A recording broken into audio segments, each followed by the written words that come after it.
Yeah. So when it once it pale into comparison to what I have to say. You want to? I'm just joking. I'm joking. You need the greatest on YouTube. Okay. Go ahead. I'm sorry.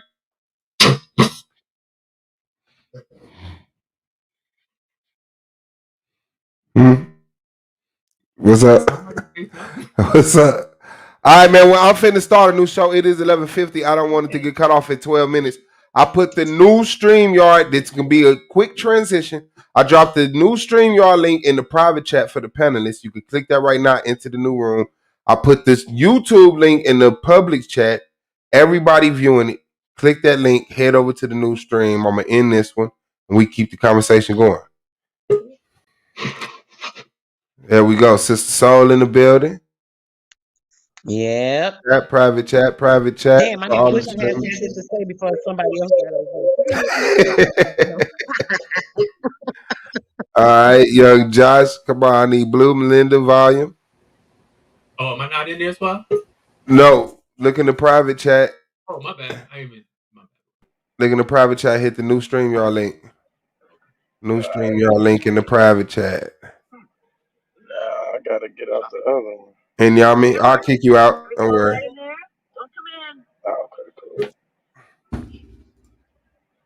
Volume of the book in the building. And Yami, you fucking with us? Go, man. I hardly recognize you. Very smart. You look just like a little. Yo, mine probably knocked out. He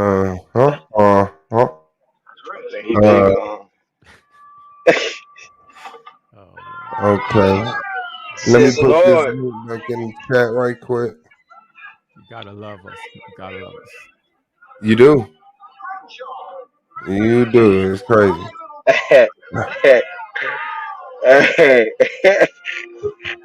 She said, "What you said to say ain't shit." What I even? Hey, y'all, man, what you doing, man? You back in the old room, man. Hit the StreamYard link in the private chat. Hold on, let me put it back in there right quick. You see it?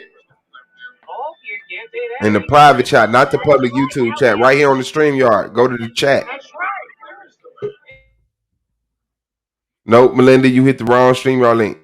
It's in the private chat right here on the StreamYard panel. Look at where it states chat, and it'll be a link I put in that StreamYard link. Okay, there go in Yame.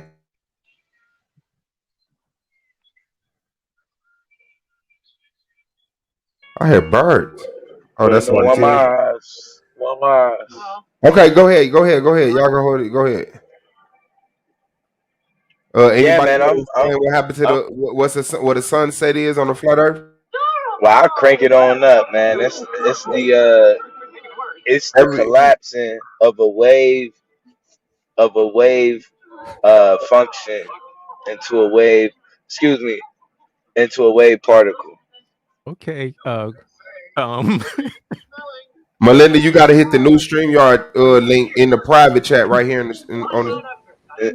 And so, to the observer, depending on how much observation is going on, depends on how the sun morphs. So the more that it's observed. So you're gonna try to merge some quantum mechanics in with the for the shroom, the magic shroom. I ain't mad at that. Okay, get it in the right space.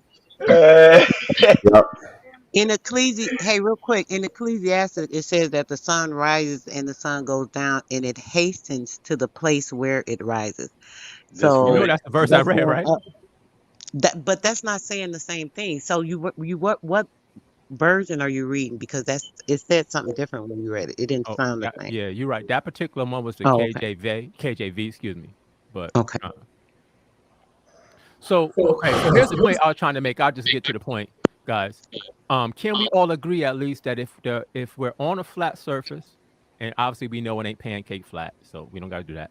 If we're on a flat Earth, can we agree that the sun does not go down? But it does. It like you said, even in the Bible, it mentions how it sets in a place. It seems like it goes What is in the an arc. horizon? It goes in an arc from east to west. It's another an one. arc. I'm trying to find it. Hold on. Okay, so the sun. Okay, It's so in an arc from this is a east to question of. west. Okay, this is a question of clarity. So does the sun go down below the horizon on a flat Earth? I don't know. You keep saying that below the horizon on the flat Earth, and remember, I don't really believe in that flat Earth thing, so I can't even describe it or explain things the way y'all would want to hear it. I understand. No, if that's just an answer, I'm not. I get it. I'm not This talking is to you. Pseudo Friday. I'm I'm just guessing saying. that's a no volume. So just give me the answer. I don't, Okay, so if it doesn't go down below the horizon, which no flat earther teaches, by the way, then that means that the sun is simply moving away from us to the point where it appears to be going down, but it's not. That is But the flat Bible Earth says 101. it sets. No, The but Bible sis, this is says my point. specifically. I agree with the Bible. What I'm saying is, for people who say the earth is flat and they have a Bible perspective, this is problematic because according to the Bible, the sun does go down. I want to ask it a rise question. in the east and set in the west. Can I ask a question? Because I don't know nothing about none of this, so it might be a stupid question. I don't even care. I want to know. Is it possible that the sun can do like all four of them? Go like north, south, east, and west? Is it possible that there's more than one sun? I mean, I'm just saying. Is it possible that there's more than one Swallow, sun? don't do me like that, man. This is Pseudo Friday. Anything Bro, is possible. Listen, man. I prefaced it. I said I don't know nothing. I asked the question. Nah, you did, brother. Right, and listen, I'm trying to answer y'all real quick. You asking him specifically, or you asking the question? I'm sorry. No, he just asked a question. Go ahead, sis. Okay, so with that, right, like I said, it's very possible there's more than one sun. I can give a couple of reasons why. But another verse in the Bible before we go there, Revelation 7:1, it says, after this, I saw the four angels standing at the four corners of the earth. It says that there are four corners of the earth. How can there be four corners if the earth is round? We're just going to say that, right? Because it matches heaven. Does not heaven seem like it's a square? The dimensions of heaven, is it like in a cube? So it's not a triangle. Okay, so again, sis, and I'm trying not to be the Bible guy. But you know that the New Testament is written in Greek, correct? Yeah, cheese. My bad. Okay, but does the square have a different meaning in other languages? No, hold on, sis. Because the word, because the term four corners in the New Testament doesn't say four corners in the Greek, which is written, and that's an English translation. It actually says the four quarters. 4 quarters or 4 quadrants. So it doesn't. It says 4 quarters of the earth. Quarters, like the angel stood. The angel stood in the 4 quarters. That's what it said. It's $1. I'm literally looking at the Greek. I'm literally asking you if that's what you're saying. Love y'all. I'm hopping off. I'm gonna listen to chat. Bye. The word is gonia. For sure, sir. The word is gonia, and in the Greek, that word means quarter or quadrant. In the quadrant. Okay, so I can understand the quadrant. The quarter, that didn't really ring. That is making sense. I could possibly believe that. So I'm not gonna go against it because I don't know. But so my bad. Yes. Real quick, can you go to Revelation 20:8? I'm actually online because I was trying to find it in this Bible. No problem. So let me read it to you. Let me read 28 to you out the same book. And shall go out to deceive the nations which are in the 4 quarters of the earth. So Revelation 1:7 says corner, but Revelation 28 says quarters. And that's because Revelation 28 is a more direct translation out the Greek. So I'm not making up anything I'm saying. That's why Blue laughed when I came on, because he already know Bible stuff. He already know.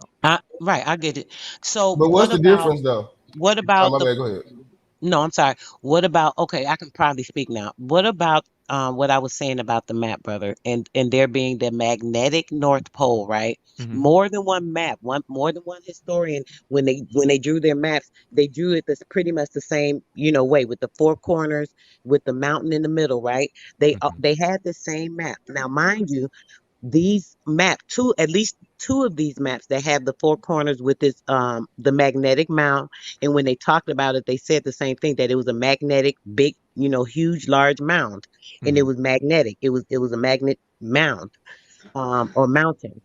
So when it comes to that, thinking about that, and them expressing this even before the Bible was even written, per se, right? Because remember, the Bible came along. You know when the Bible was written? Do you know when the first Bible was written, Hun? You talking to me, sis? Yes. Oh, yeah, I wasn't sure if you was posting I something. don't know your name. I'm sorry. I No, can't volume, really see but you it's cool. Yeah. You're saying so. Let me say this based on what you said. I'm not familiar with anything you're talking about the magnetic mountain and all, so I'm not even going to pretend to. No, I I'm have no asking idea. you because I'm not quite sure. I believe that the Bible was written around the early 1600s. Is that what you know of? That's what I'm asking you. No. When? Okay, so when I know when you there's say the Bible, are you earlier. talking about all the different books when they were put together, or? Yes, the Bible that everybody reads, the King James Version, the one that everybody goes by, blah blah blah. Yeah. So the earliest complete Bible that we quote unquote Bible that we would have would be in the 4th century. As far as so all of them being put together, but all the books existed separately, but compiled together as one. You're dealing with the 4th century. Okay, so we're not going to be very meticulous, right? What I'm asking you, I want you to stay in one gray area, right? Because we're sticking to one point. You're going to go somewhere else with what you're thinking and taking it too far, sweetie. Because I understand what you're talking about. You're talking about like the scrolls, the this and that, all that being part. I get you, but we're not going to deal with that. We're specifically dealing with the compiled books that were written, 4th century, right? And this is the one that was written in the 1600s, correct? No, 4th century. So the King James Version that everybody reads and goes by without anything else was written in the 4th century. Yes, the King James Bible is not the first Bible. Before that, you got the bishops. You got a whole bunch of Bibles before that. That's just the popular one that everybody knows about. Going outside of the box. Okay, sir. but sis, I don't know how And much I'm simpler to trying to make it when I say 4th century. Like I don't know how much simpler. 4th century is the first complete Bible. 4th century. Okay, so I'm not very good when it comes to history and stuff like that. So I don't know when the 4th century would be. Is that after Christ, Sorry if you after hear that. My phone is BC? Is ringing. that before BC? When is the 4th century? AD times. Okay, so AD times. Yeah. So the Bible you're saying was written AD. No, I'm saying it was all the books were put together into one. I'm not saying it was written then. Hold on 1 second. My phone keeps ringing. Just give me 1 second. Okay, bet. Let me answer this question about why you don't see no stars in these videos. You don't see stars in the video due to the exposure of the camera. Okay, when you're taking pictures in a dark environment, you leave the exposure on longer so that you can pick up more light data. In daytime, you have to make the exposure quicker so that you don't get flooded with light information and just get a white screen. So when you're looking at the Earth from space or the moon from space, you have to fix the exposure. You're either gonna see the Earth, the planet with no stars, or you're gonna see a whited out planet and you'll be able to see the stars. It's called it's anybody who fuck with cameras knows that. You know what I'm saying? It's just something that's not common to people who don't deal with exposure in cameras, but that's not a big trick. When you watch a lot of YouTube videos of people walking down the street, like brake lights would be flickering. That's the exposure. The light is almost losing that data, but it's bright enough. Go ahead. No, I want to correct. That's correct, Swab, because when I did my first sun time-lapse video, when I was studying the flat earth, I had to learn that same very thing that you're talking about, how to adjust the camera to block out the external light so that I could focus solely on the sun to get a good time lapse. So that's, like you said, if you deal with cameras, then you know that what you're saying is true. So did what you research line up with what you believe in the Bible? Did the Bible say it about it? Yes. Okay. Yeah. See, when I first started looking into flat Earth, because like I said, I like that concept. So I actually wanted that to be true, because to me that's cool, or at least the way that I heard it at that time. You got people that say different things, but the way that I heard it in the beginning, I was like, yo, that's crazy. If that's true, that's cool. So instead of just taking the word for what people were saying, I was like, well, let me go actually do these tests myself, because I could believe myself. So one of the first things I did, and I have the video footage of it, I've used it to show several people. One of the first things I did was I did a time lapse of the sun. I set my camera up at 8 o'clock. No, it was 7:30 in the morning. Well, That's the Nikon. I set it up at 7:30 in the morning, and I recorded all the way till 7:30 at night after sundown. And the reason why I did that was because, again, one of the things that flat earthers teach is they teach the angular size of the sun. And what they say is that the sun doesn't actually go down below the horizon. It's simply moving away from you, right? But the problem is if the sun is moving away from you to the point where it gives you the effect of the sun going down, then the sun should change in size. It would have to get smaller as it moves away from you so that you no longer see it. So one easy experiment you can do is simply do a sun test, map the sun from the time it rises to the time it quote unquote goes down.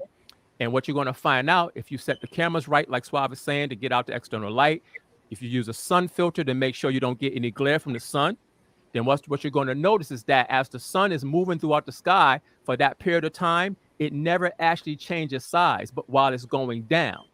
In order for it to be a flat earth and it's moving away, it would have to change in angular size and get smaller to the point where it disappears. Well, the problem is that never happens. It's never happened. No one has ever seen it happen because it's not true.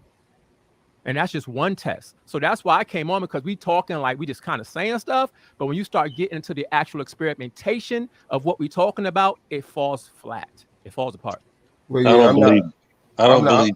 Oh, go ahead, my guy. Go ahead. No, I was just saying I don't believe him. Yeah, when I talk, I don't know nothing about none of this, man. I'm learning. I love the conversation. I just like being able to ask questions and all this stuff. But it's interesting for sure. I don't know which side I want to lean on it. You know what I'm saying? Because I kind of believe it's somewhere in the middle, like as far as like a dome or something like that. But they're just me. But there's things that are tricked in our eyesight to make us believe that we're seeing certain things when it comes to appearance. So to really kind of argue those points, not that anything may not be valid you're saying, but to kind of argue those points is really hard to do. Yeah. No, sis, you can speak freely. I'm not offended, sis, so you could, you know what I'm saying? I hear you trying to but it's all good. I'm not offended. You know what I'm saying? Well, it's not that. It's just that, it's different perspectives, right? We know that, right? It's just sometimes certain things I don't say because people be thinking stuff is so far out because they don't really get it from all the perspectives. And I can't sit here and explain everything I know or think and the way I came to this conclusion. And, I'm just trying to put it out there. Yeah, we just trying to talk.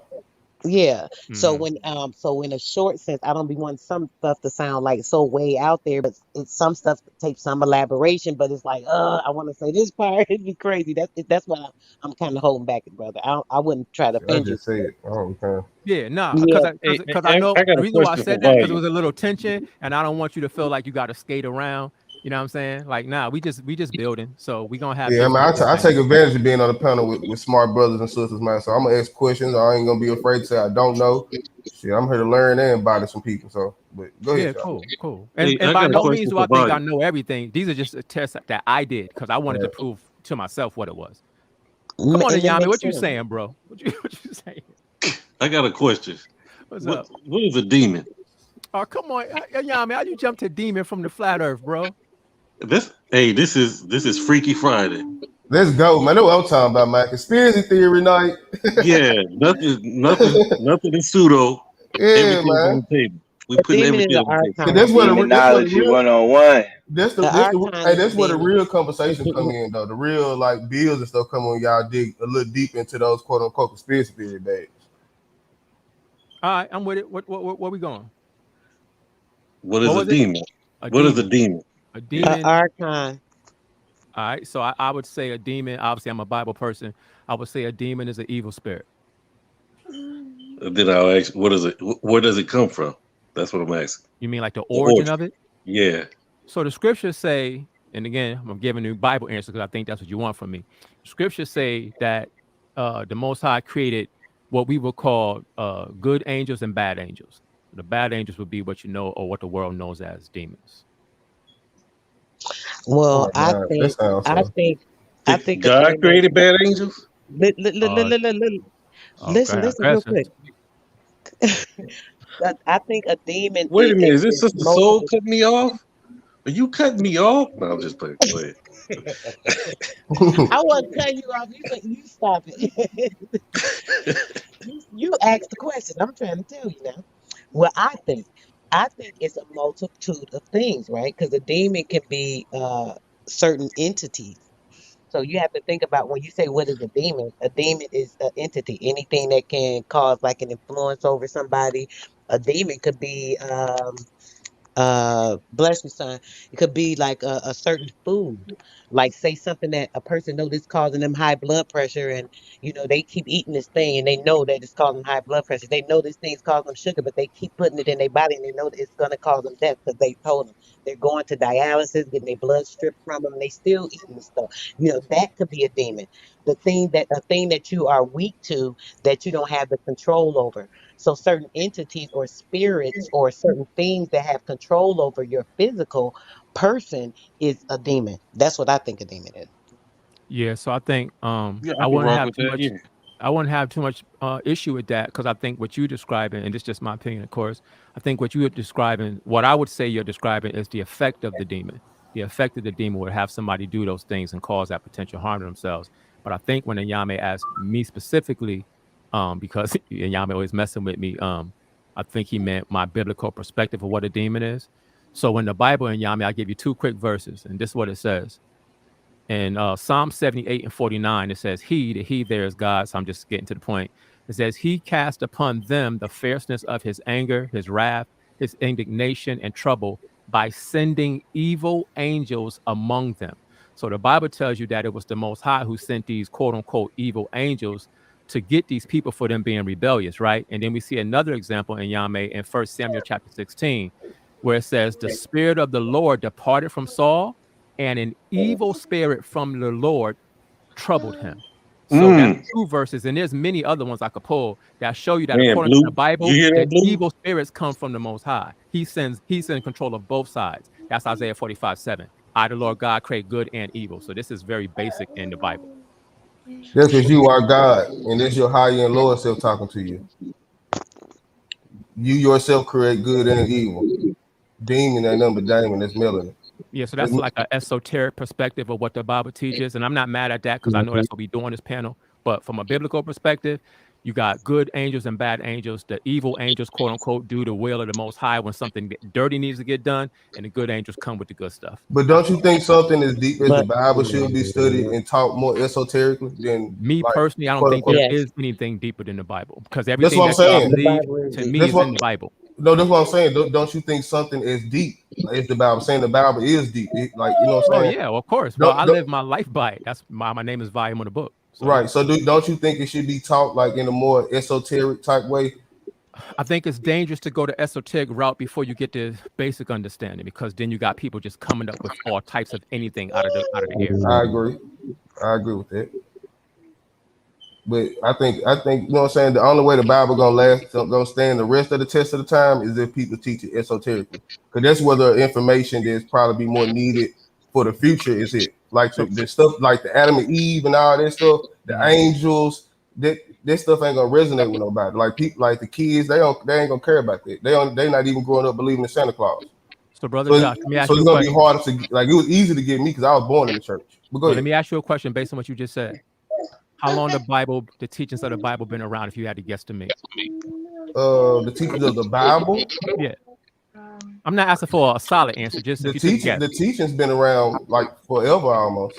So you see the point, right? Because not many people even deal with the esoteric, and the Bible always been here and is always going to be here. So no. I'm not saying the Bible. Don't get me wrong. No, I'm saying the teachings of it, the basic standard teachings that are very elementary. They been around forever. They will always be here because that's just how it is. So I ain't mad at going further and deeper into the studies. I'm with that. I get on that level. But even for the people that's on the basic elementary ABC level, that's going to be just fine to them. It's always been around. It'll always be around. Right. But I just believe that, you know what I'm saying, like we go like people getting like more and more intelligent due to technology and stuff. And you know, everything that's taught gonna have to be taught like more in depth and all this stuff. Like people have to relearn money and a lot of different things, you know what I'm saying? So I want to talk about these evil angels. Go ahead, my bad. I ain't mean to break y'all bill, my guy. I thought y'all was done. Man, what's up, y'all, man? What's the problem? What's the problem? No, man, I just like the way you do this, brother. That's all. Go ahead. So we go into the evil angels. Yeah. Is Satan the evil angel? So Satan would be considered, from the world's perspective, like the chief evil angel, like the highest, you know, the main one, so to speak. So why would he get punished if he's doing the will of the Most High? All right, so here's the thing. It's kind of like what the brother Josh just said. You got levels of the Bible. Now, everybody, let me be clear. I am not the spokesman for everybody that believes in the Bible. I'm just giving you my perspective. Well, we just talking. No, I know, but I need to put that out there because I got other Hebrew brothers who might have a different perspective. So I don't want everybody to say, well, Volume said, like my word makes them all wrong. Like, no, this is my perspective, right? So in the Bible, you got different levels of understanding. So in the Bible, it talks about Satan at the very end being cast into the lake of fire, right? But then some people, when they look at that term Satan, knowing that it just means adversary, they don't actually believe that that's talking about the spiritual entity that the world knows as Satan. They believe that's talking about a ruling power who is under the influence of Satan, and those people being destroyed. So if you ask me, why is Satan going to be destroyed because of him doing the Most High's will, I would say that I'm not saying that he is going to be destroyed. I can rock with that. But But don't the Bible say he's gonna be destroyed? So that's what I just explained. The term Satan means adversary, and I could take you to the New Testament and show you where the word Satan is not used for that spirit, but it's actually used for a nation of people. Those people are actually called Satan. So those people, according to the Bible, at the end will be destroyed. Can you read that for me, brother? I never heard that. Sure. Let's go to the book of Revelation. Every time I come on, it ends up being Bible study. I be trying not to do it. All right. And when is this going to happen? Go ahead. All right. And again, guys, I don't have all the answers. I'm just giving. I'm just saying according to the Bible. Revelation chapter 12. I'll read it to you guys. It says, "Where's Suave at?" See, Revelation 12 and what it says. "And there appeared a great wonder in heaven, a woman clothed with the sun and the moon under her feet, and upon her head a crown of 12 stars. The 12 stars represent the 12 tribes of Israel. I'm not going to break down every verse, but just so that this point is made. Verse 2 says, "And she, the woman, which is Israel," is what's the word here? Right. She God. Being Israel, cried and she being with child, cried, travailing in birth and pain to be delivered. So this is the nation of Israel. If you know about the history in the first century, you know that Israel was waiting for the promised Messiah to come. So this is just language here describing that Israel at this time is like a pregnant woman who's trying to bring forth this child that she's been waiting to have, right? But brother, you don't think that's that whole thing you just read, right? Is not a reference to some astrology, right? Because how does the 12 tribes? The 12 tribes don't come from the Bible. It's some man-made stuff, man. Okay, brother. The 12 tribes definitely come from the Bible. The 12 tribes of Israel is all through the Bible, like a billion times. Those are the 12 sons of Jacob, known as the 12 sons of Israel, which make up the 12 tribes: Judah, Benjamin, Levi, Naphtali, Gad, so forth and so on. That's like, I don't even know why you said that. No, I'm not just. No, I was asking. Oh, yeah. The 12 tribes come from the Bible, definitely. Okay. Now we could deal with the astrology thing, but I'm trying to answer the first question first about the Satan thing. All right. So the illustration here is the nation of Israel, like a woman who's pregnant, trying to bring forth this child or this deliverer to take them out of this captivity. Now, when you get to verse 3, it says, "And there appeared another wonder in heaven, and behold, a great red dragon, having 7 heads and 10 horns, 7 crowns upon his heads." Now, we all know that there ain't no dragons flying around with 7 heads and 10 horns and stuff like that.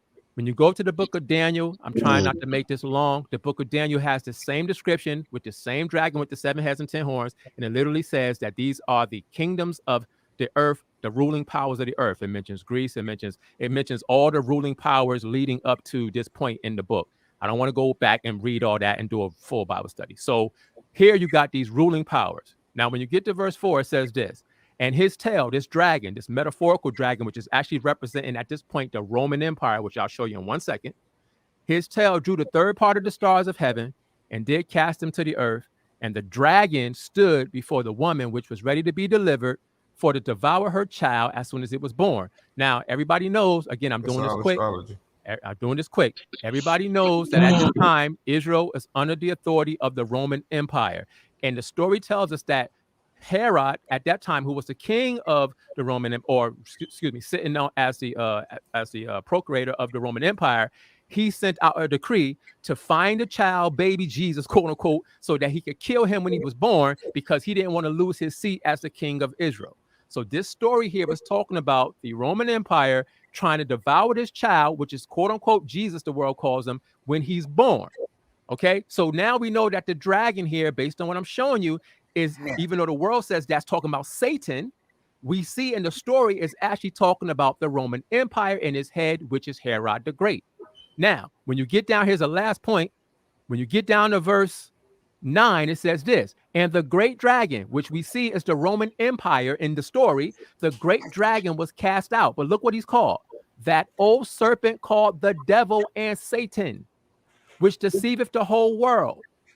Why? Because the Roman Empire at this time was banning the teaching that quote unquote Jesus was the Messiah and that he was the king. That because Herod was saying, I'm the king, don't worship, don't serve this guy, blah blah blah blah blah. So that Roman Empire was deceiving the whole world by taking the shine off the Son of God and trying to keep the shine on itself. And that's why he's called Satan, because he's the adversary or the devil, which is the deceiver. So this again, see the Bible. You also know it comes from Chronos, Saturn, and all this stuff too, though. Correct, but you have people that's reading the Bible on a very surface level. They have not put much time and study in to understand these concepts and how it all links up together. And I understand that. That's why I didn't want to do this thing, necessarily and offend nobody. But the truth of the matter is, this ain't got nothing to do with the spirit of Satan right here. This is actually a group of people or nation of people, the Roman Empire, that's going to be destroyed for their wickedness. And Yama, you got your answer, brother? Go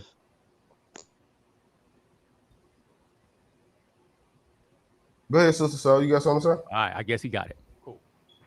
No, I'm just like, all that, everything you said is literally talking about everything that happens in the sky. It literally talks about all the astrological stuff, brother. Now, I'm gonna say this. I'm not going against you in what you're saying. Good, you're good. Okay. So all I'm saying is that in the same sense of what you're saying, right? All of that stuff does literally describe all these different events that happen within the solar system, how they affect the earth, how the things happen here, blah, blah, blah, behind it. And keeping in mind when those things happen, all these things affect us because we're affected by these things, because they actually affect the organs in our body, our mental capacity, all these things. Excuse me, but that's why I asked him, was he able to tell us when according to the Bible? Well, go ahead. Yeah, so let me ask you this, sister. So I heard what you said, and again, please, I want you to speak freely, sis. I'm not tripping on nothing you're saying. We just talking. So can you explain to me then, astrologically, what is the 7 heads, the 10 horns, the 7 crowns, as far as the astrology? What is the 12 stars? What is the 3 that's falling? Can you break all that down? About the zodiac. No, I can't tell you. Yeah, go ahead. I can't tell you exactly which month is which month or which season is to which one, so on and so forth, right? To be honest with you, because I would tell you the wrong thing. I'm very bad at remembering certain things, but all I know is that each one of those things, I swear, when you're saying them, I know these things. I just can't put the name to them. So if we look them up, like alignments in the sky or this and that, you can pull it up right up and find them. I just don't know the names good. And all of it, I agree that astrology exists, but I didn't say nothing about alignments or none of that. But all of that Bible verse, is not astrological. Brother, real quick. The whole thing is that each one of those symbolisms, right, bro, that you're talking about literally equates to a time in a season where certain things are going on in the solar system, brother. Certain alignments of certain these energies that be in the sky and this and that. I'm serious about that. And no, I'm not doubting you, sis. I believe you. Listen, let me explain something to you. I know what you're talking about. I've studied it and debated it 1,000 times. I remember Zeitgeist came out. You would know. Right. So my point is, can you break down? Because the difference is, and I'm not. That's why I keep telling you I'm not offended, because I don't want you to get offended by what I'm saying. The difference is this: what I just explained in the Bible, I gave reasons as to why I'm saying what it is. If you're saying that what you're saying is the case, I'm not mad at it. But to just say, "Oh, that's all just astrology," but if you can't break it down and show nothing. Can I say something? Well, I'm not able to screen share, but I would pull it up, all the different alignments if I could, and I could pull it right up. Anybody can pull it up. It's right. Can I say something real quick though? Hey, Okay, I'm gonna fall back so Brother Josh can say. and then I'll be real quick, but both of y'all kind of saying the same thing. See, that whole Bible verse or verses that you read is not really all astrological. Like the dragon would be like melanin or kundalini. I know it sounds weird. People don't do metaphysics, but if you break the stuff down, all of it's like she explained it. It's like the time in the season where certain things happen. So what you saying is actually true. But what she's saying is actually showing you when that's going to happen. So when you see those certain things going on, those planetary alignments that she's talking about, this when she break it down, that's how you're going to know when what you are talking about is about to happen or is happening. If y'all catch my drift. I understand exactly what you're saying and what she's saying. As I said, I've debated this and had this conversation too many times to count. I actually, again, I have a telescope. That's why I spoke, and I don't have a cheap one. Right. I watch the stars. That's why I spoke about the flat earth stuff with the time-lapse of sun. I'm aware of everything y'all talking about. I know about the winter solstice. I know about the cross. When the sun goes up, it comes down. I know everything y'all talking about. That's why I know that what y'all talking about is not what this is talking about. See, so I'm not mad at what you're saying, but just break something down. But bro, if you know that, then how can you say that's not what it's talking about? How can you? I'll answer you. No, you can't answer because you didn't hear the whole question. Okay, go ahead. How can you say definitively that what you're saying is not equating to what we're talking about when they both are the same exact things, right? When neither of us have been back then in time when this book was written, that was compiled and put together by so many people that wanted to put it together for the direction that they wanted. There's so many scrolls, brother. When I say, right, everybody's that's in tune so much into the Bible, not to say I go against it totally, because there are a lot of things that help some people get their mind together that probably would be horrible people. So there's a lot of good with the Bible, right? But when it comes to that too, brother, this is one book that people put their whole everything into. This is where I have debate you on that too, my brother. But go ahead. Well, I'm not in the league, unfortunately, but go ahead. Okay, so this is where people put so much into that, but there are so many other books, just like how they compiled and put that together, right? A lot of the stories in there are even Shakespearean written. There's nothing in here Shakespearean. Okay, brother. Of course, you're not gonna believe that because all you gotta do is just prove it. In there. Okay, brother. Okay. I don't have to prove it, because if you don't believe it, that's fine. But the difference is you're saying a lot of stuff that's cool, but you're not showing anything. Brother, it's just words. Because you're stopping me saying something else, but I'm trying to get to another more relevant point. So when it comes to that, right, how do either of us know? Because we weren't there when any of these things were compiled, brother. We can't verify or solidify that whoever wrote whatever in those books are exactly what they're saying that it's meant to be, right? On top of that, that's one book out of thousands of books. Do you know that the Vatican houses, they have mile-long libraries of books that they keep from us for hidden knowledge, brother? I'm aware. I have books that talk about different things that are informational, that has nothing to do with the Bible. Me too. Okay, so why is it that you can 100% affirm that? No, that ain't talking about that. The way you saying it, because of what you just said.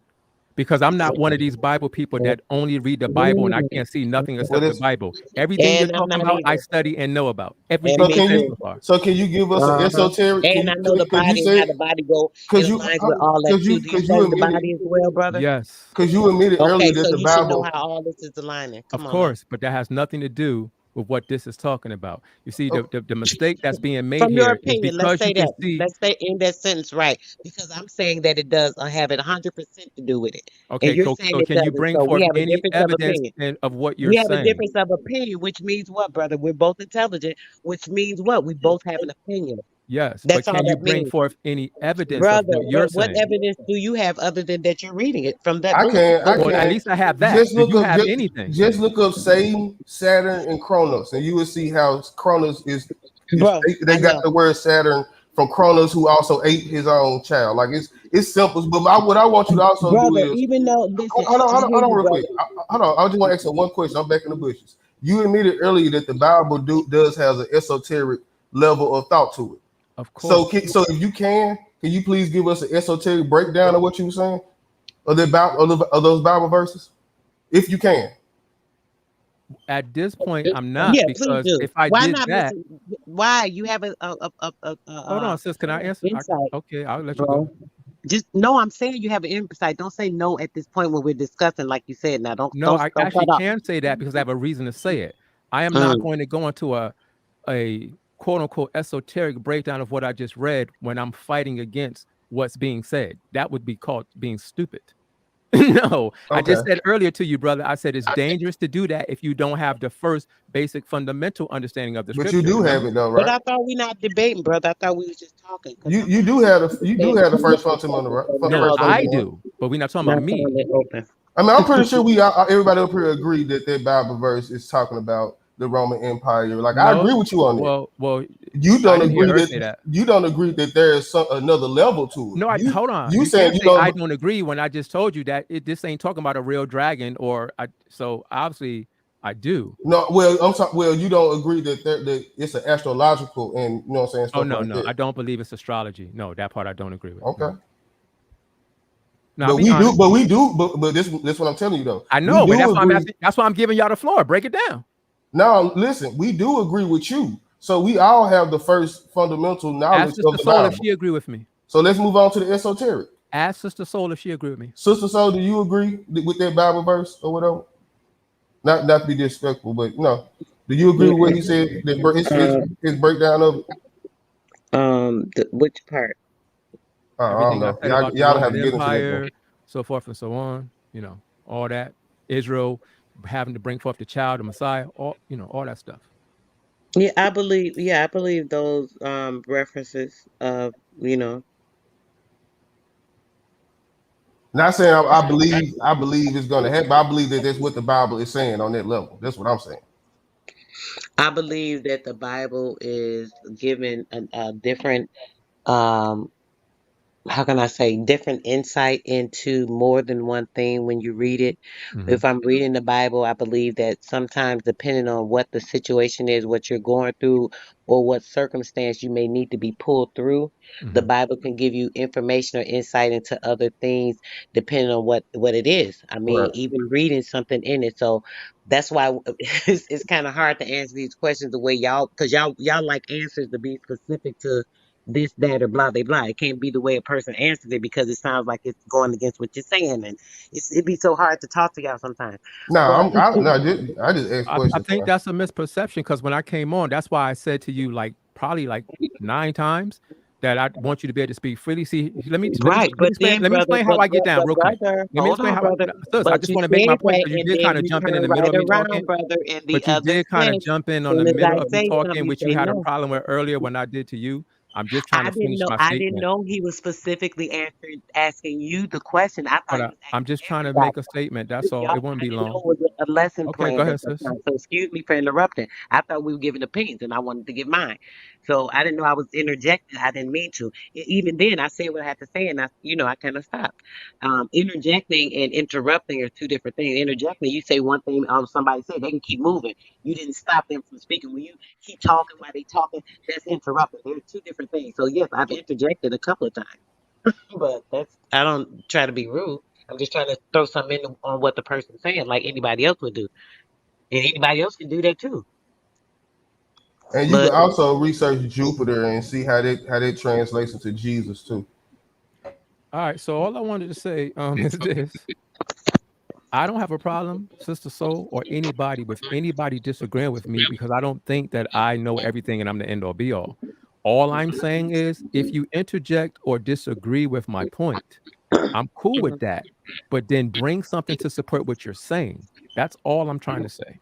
That's all. Where the language comes from and stuff. As soon as I said that a lot of some of the stuff in the Bible was written in that Shakespearean language or whatever, you said you immediately no, it's not. I don't talk like that, so I know I didn't say it like that. What I did say was that's not true. And then I said, prove it, which I'm still saying. If you say that this is Shakespearean or some type of code or whatever claim you're making, people that have written the Bible control people's minds and keep them warped up into a physical mind frame of a God instead of knowing God with themselves and being able to connect to the true source.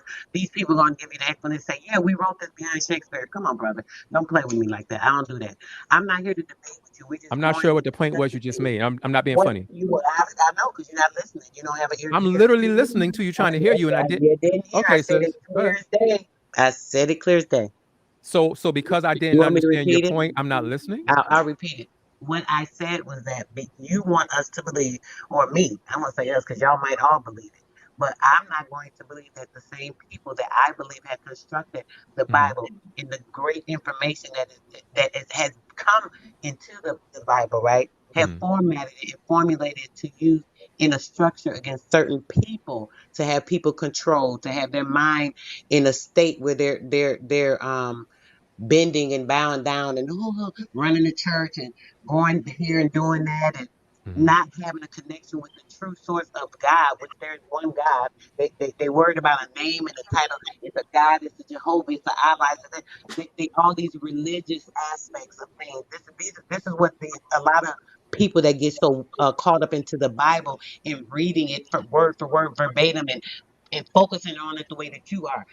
It's a mind thing to make a person really believe that this is this and that. It's this and that. It's word for word. No. You don't know how this book was compiled. This is the thing. I know that a lot of the truth is in there because when I read it, I feel it. My soul and my spirit resonates with a lot of it.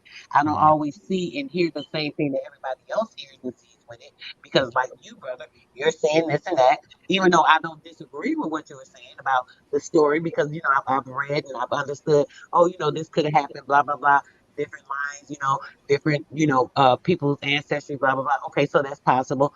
But I still wasn't there when they saying all that happened, so I don't know. But I can believe it's possible. But I can also know for sure that the things when it talks about it, and I look at the alignments and different things in the sky, even though I can't tell you, oh, go look at Sally so and Joe or whoever, and this one was this month. Even though I can't recollect that for each one. I mean, I don't have to prove that. If you don't believe it, that's fine. If you want to check it out, you can go search it yourself. It's information that's out there. It's easy to find. That's easy information. It's not nothing hard to search. But I'm not going to sit here and search it just to prove something new because you don't believe what I got to say. Because, that's up to you. You got your own mind. You're a grown man. So I ain't going to force you to try to check out nothing that I'm telling you. All I'm saying is that I'm having an opinion, and that's kind of what that is. It's not that big of a deal for me. I just like to share information. I like to talk. I like to discover things. I don't think I'm always right. I don't think I know everything. There's a lot of things I don't know. So, I'm always trying to learn from other people too. And a lot of times I'll ask questions because I don't understand something. I really want to get a perspective or, you know what I'm saying? So, I'm just saying we can't always just be on this, and that. There's too many books out here that we're not aware of. Too much information out here that we don't have to kind of look at the Bible with this and with that. And even they say, oh, the Dead Sea Scrolls was this and this was that, or this Bible was this, or we found this scroll here. How do we know what was on that scroll? What if they're saying it says this or that? And you know what I'm saying? Just come on, bro. I'm just saying. I do know, but I would like to say something as well. Yeah, you can say a lot. I'll shut up. I just want to things. get all that out because it felt good to be able to talk without being interrupted. I appreciate y'all. Go ahead. Cool. Couple things. You spoke about the people who read the Bible and they just kind of it's a mind thing. Basically, you're just confused or you under mind control or whatever you're saying. Here's my question: the average person that professes to be a Bible believer, do they actually read the Bible, sis? Brother, oh my gosh, you made one of the most valid points that helps me with my argument. No. So for you to say that the Bible has this mind control thing going on, that's not true because most people that talk about the Bible don't even read it. Right, but You also hold on, brother Josh, because I let her go to get it all out. My bad. The problem is they're caught up in the church thing. Yeah, they caught up in the church. You asked the question, bro. I just asked if they read the Bible. That was all. No. Okay, so we know they don't read the Bible. So then most people are simply living based off of what they either believe or their mother or taught them or something like that. They don't know what's in the book. Secondly, you spoke about people that go to church and they're caught up in the church system and all that. My next question is, does the Bible say anywhere that you have to go to church? No. Okay, so that's out the window. You also said, you know what? That's enough points. I'm not Okay, gonna, good. I'm not gonna keep Because you running know it. why? The Bible is not about the people reading the Bible. The people that believe in the church and the pastor and going to church and this and that, they do not read the Bible. You're correct, because if they did, it would resonate with them, and half of them would see pretty much some of the stuff I see. I'm pretty sure. But the point is that they don't read it and they go to church because they want to be under this religion. Your audio And the going in and out, religion, sister. this is what I was saying earlier, brother. It's the religion. It's not so much about even the Bible. It's Okay, about the religion. And I'll what give you happens that. is I'll when give you people that. get caught up in when people get Does the caught up in the religion, Bible teach they make religion? In an aspect, yeah. Do you know what the word religion means? Yeah, to What go does it back, mean? to go back or something the like that. people that go to church, they get so-called preached to from the pastors out of the Bible, so they believe what these pastors are saying But that is the wasn't my truth question. from the I'm Bible. aware No, of but that. I'm giving you the format because you didn't let me finish what I was saying. What I'm saying is I that didn't let is you the finish. problem, brother. Okay. It wasn't you, it was the other guy. I'm sorry. The problem is that when a person is into the religion, brother, in the church and going to the church, they listen to these pastors. These pastors act like they're preaching out of these books, even if they is so-called preaching out of the books. Most of the time, they don't even know what they're talking about, brother. So what happens is they're sitting there and they're following these people and they get caught up in this religion because they be lazy. Oh, I Right. just got to go to church and I'm gonna listen to my pastor. I'm gonna pay my tithes and I ain't gonna do this and I'm gonna be a good But girl or a good guy. You know what I'm saying? So but the what? reason why I said it does teach religion though, because like the meaning of religion is like to go back, like etymology. It means like to go back or whatever. No, you So can't say whatever, brother. It don't mean to I go mean, back. You have to get the actual definition. It doesn't mean to go back. I mean, you tell me the actual definition then. So the reason why I asked the question, I'll get Nah, to that. okay. No, I will get to that, Okay, brother. go But I ahead, go was ahead. trying to Go make ahead, the point go to her. Go ahead. The point that I was trying to make to Sister Soul was that what she's saying, I'm not going to deny that that is the case for a lot of people. But that has nothing to do with the Bible. That's people who don't want to take the time or the responsibility upon themselves to actually open up the book to see what it's talking about. Because if those people did that, then they would not be doing those things she's saying. Hence myself, I don't go to church. Okay. Haven't been to church in over 20 years. I'm not under a pastor. I'm not mind controlled. I can deal with whatever topic y'all want to talk about, whether it be biology, quantum physics is my favorite discussion, by the way.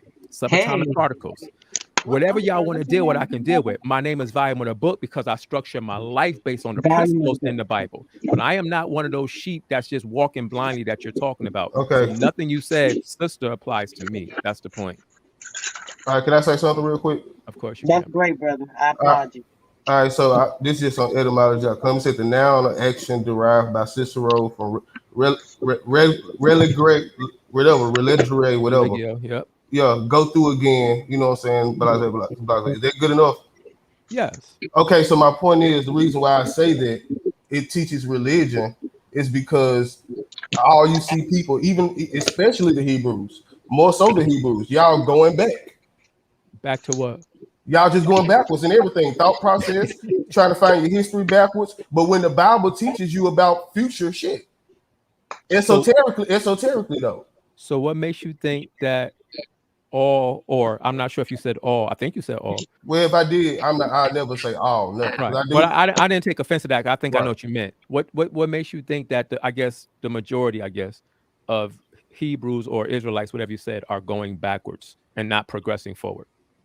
Just because the Hebrews that I dialogue with, the Hebrews I see, the common thought process is kind of, in history, whether it's true or not. It's nothing like the thought, like the misogynistic ways, like, it's you asked him what percentage of Hebrews are moving backwards? No, he said that from his perspective, he sees that the Israelites, are all religious in the sense that they're all going backwards in history. So I was asking him, where did he get that from? Now, I'm not going backwards in history. Y'all just going back to history to get whatever y'all trying to get today, instead of getting the esoteric teachings and setting y'all self up for this so-called nation in the future. Because the nation that I see the Hebrews representing is some dead shit, whether it's true or not. The costumes, come on, man, it's 2021. Okay, now this is why I asked this question, because what you doing, and I'm not offended, brother. I want you to speak freely. Right. What you're doing is you're taking a sample size of what you've seen. No, I said the general like consensus, I guess, or like you the can't say that because you don't know the general public of Israelites. You don't know them, so you can't be saying. Where you been? Y'all represented pretty thick out here, man. Yeah. So I ain't gonna lie to you. It ain't hard to gauge like the overall, like how Hebrews represent themselves online. Okay, like y'all represent. That's my point. You just talked about what you see on YouTube with brothers on the corners and in real life, wearing what you just call costumes, right? That's just an example. Okay, but here's my thing: do you think that the majority of Israelites do that, or the minority? Which one? Every time I ex Israelite, I'm not trying to escape the question, but I ain't gonna let you hold me to that one example. But we're gonna broaden it up. So every time I ex Israelite, and I'm not saying you. Every time I ex Israelite, or every time I hear Israelite talk about women, or like, for example, can a woman teach a man? It's always the same answer. So from my perspective, I feel like I have a valid right to say that most Hebrew Israelites kind of agree on the same traditional thoughts. Okay, so you gave one example, which I don't agree with, by the way, but you gave one example. You didn't want me to hold you to the costume, so you gave one, I gave one. What else do you see? I mean, you can hold me to the costumes. No, but what I'm saying, I'm trying to meet you on common ground. Okay. What else do you see that is the Hebrew Israelite way in your mind that seems to be the consensus? The woman is the weaker vessel. Just their overall view of women. Period. So basically, you said misogyny. Right. I heard you earlier. Okay. So are you saying that the Bible teaches misogyny? No, but I believe the Bible is up for interpretation. So, and this is why it's a difficult conversation, because I hear that argument. In fact, I debated Jabari on if the Bible teaches misogyny or not. so I understand that, because I used to read the Bible. I used to be a Christian, and I spent a little bit of time in the Hebrew, like it transferring through my spiritual journey. So I kind of understand the Bible. I don't believe in it, but I kind of understand it. So I'm aware that certain people that's kind of on a certain thinking level can read the Bible and not really, you know what I'm saying, take some of the stuff, and I'm aware of that, but I don't see that a lot represented by Hebrews. Okay, so let me just tell you this, and there's no way you would be able to see what I'm about to say, but I would oppose to you that what you see represented on YouTube, even though that's what everybody sees because it's on YouTube, the majority of Israel don't get down with that. You're talking about the One West doctrine and what's popular on YouTube. The majority of us don't rock with that. Okay. I mean, I heard different breakdowns about it. Like I heard, like, in some of them I agree with it, but like for the most, I don't hear too many men saying they don't agree with what's in the Bible. So if the Bible say the woman is a weaker vessel, they may try to break it down, get another Bible verse from the back of the Bible to bring it up. I don't hear nobody saying they don't agree with what the Bible says. Okay, so let me explain to you and give you my honest answer on that statement, even though you didn't ask me. Right. Do I agree with that verse that the woman is the weaker vessel? Yes, but let me tell you why. Ding, ding. Because I know that that's not saying that she's the weaker in the sense of her being stupid or unintelligent. That's not what it's talking about. Everything in the Bible is contextual. So let me ask you this question, brother. If somebody was to break into your house tonight, hypothetically, let's say you were married.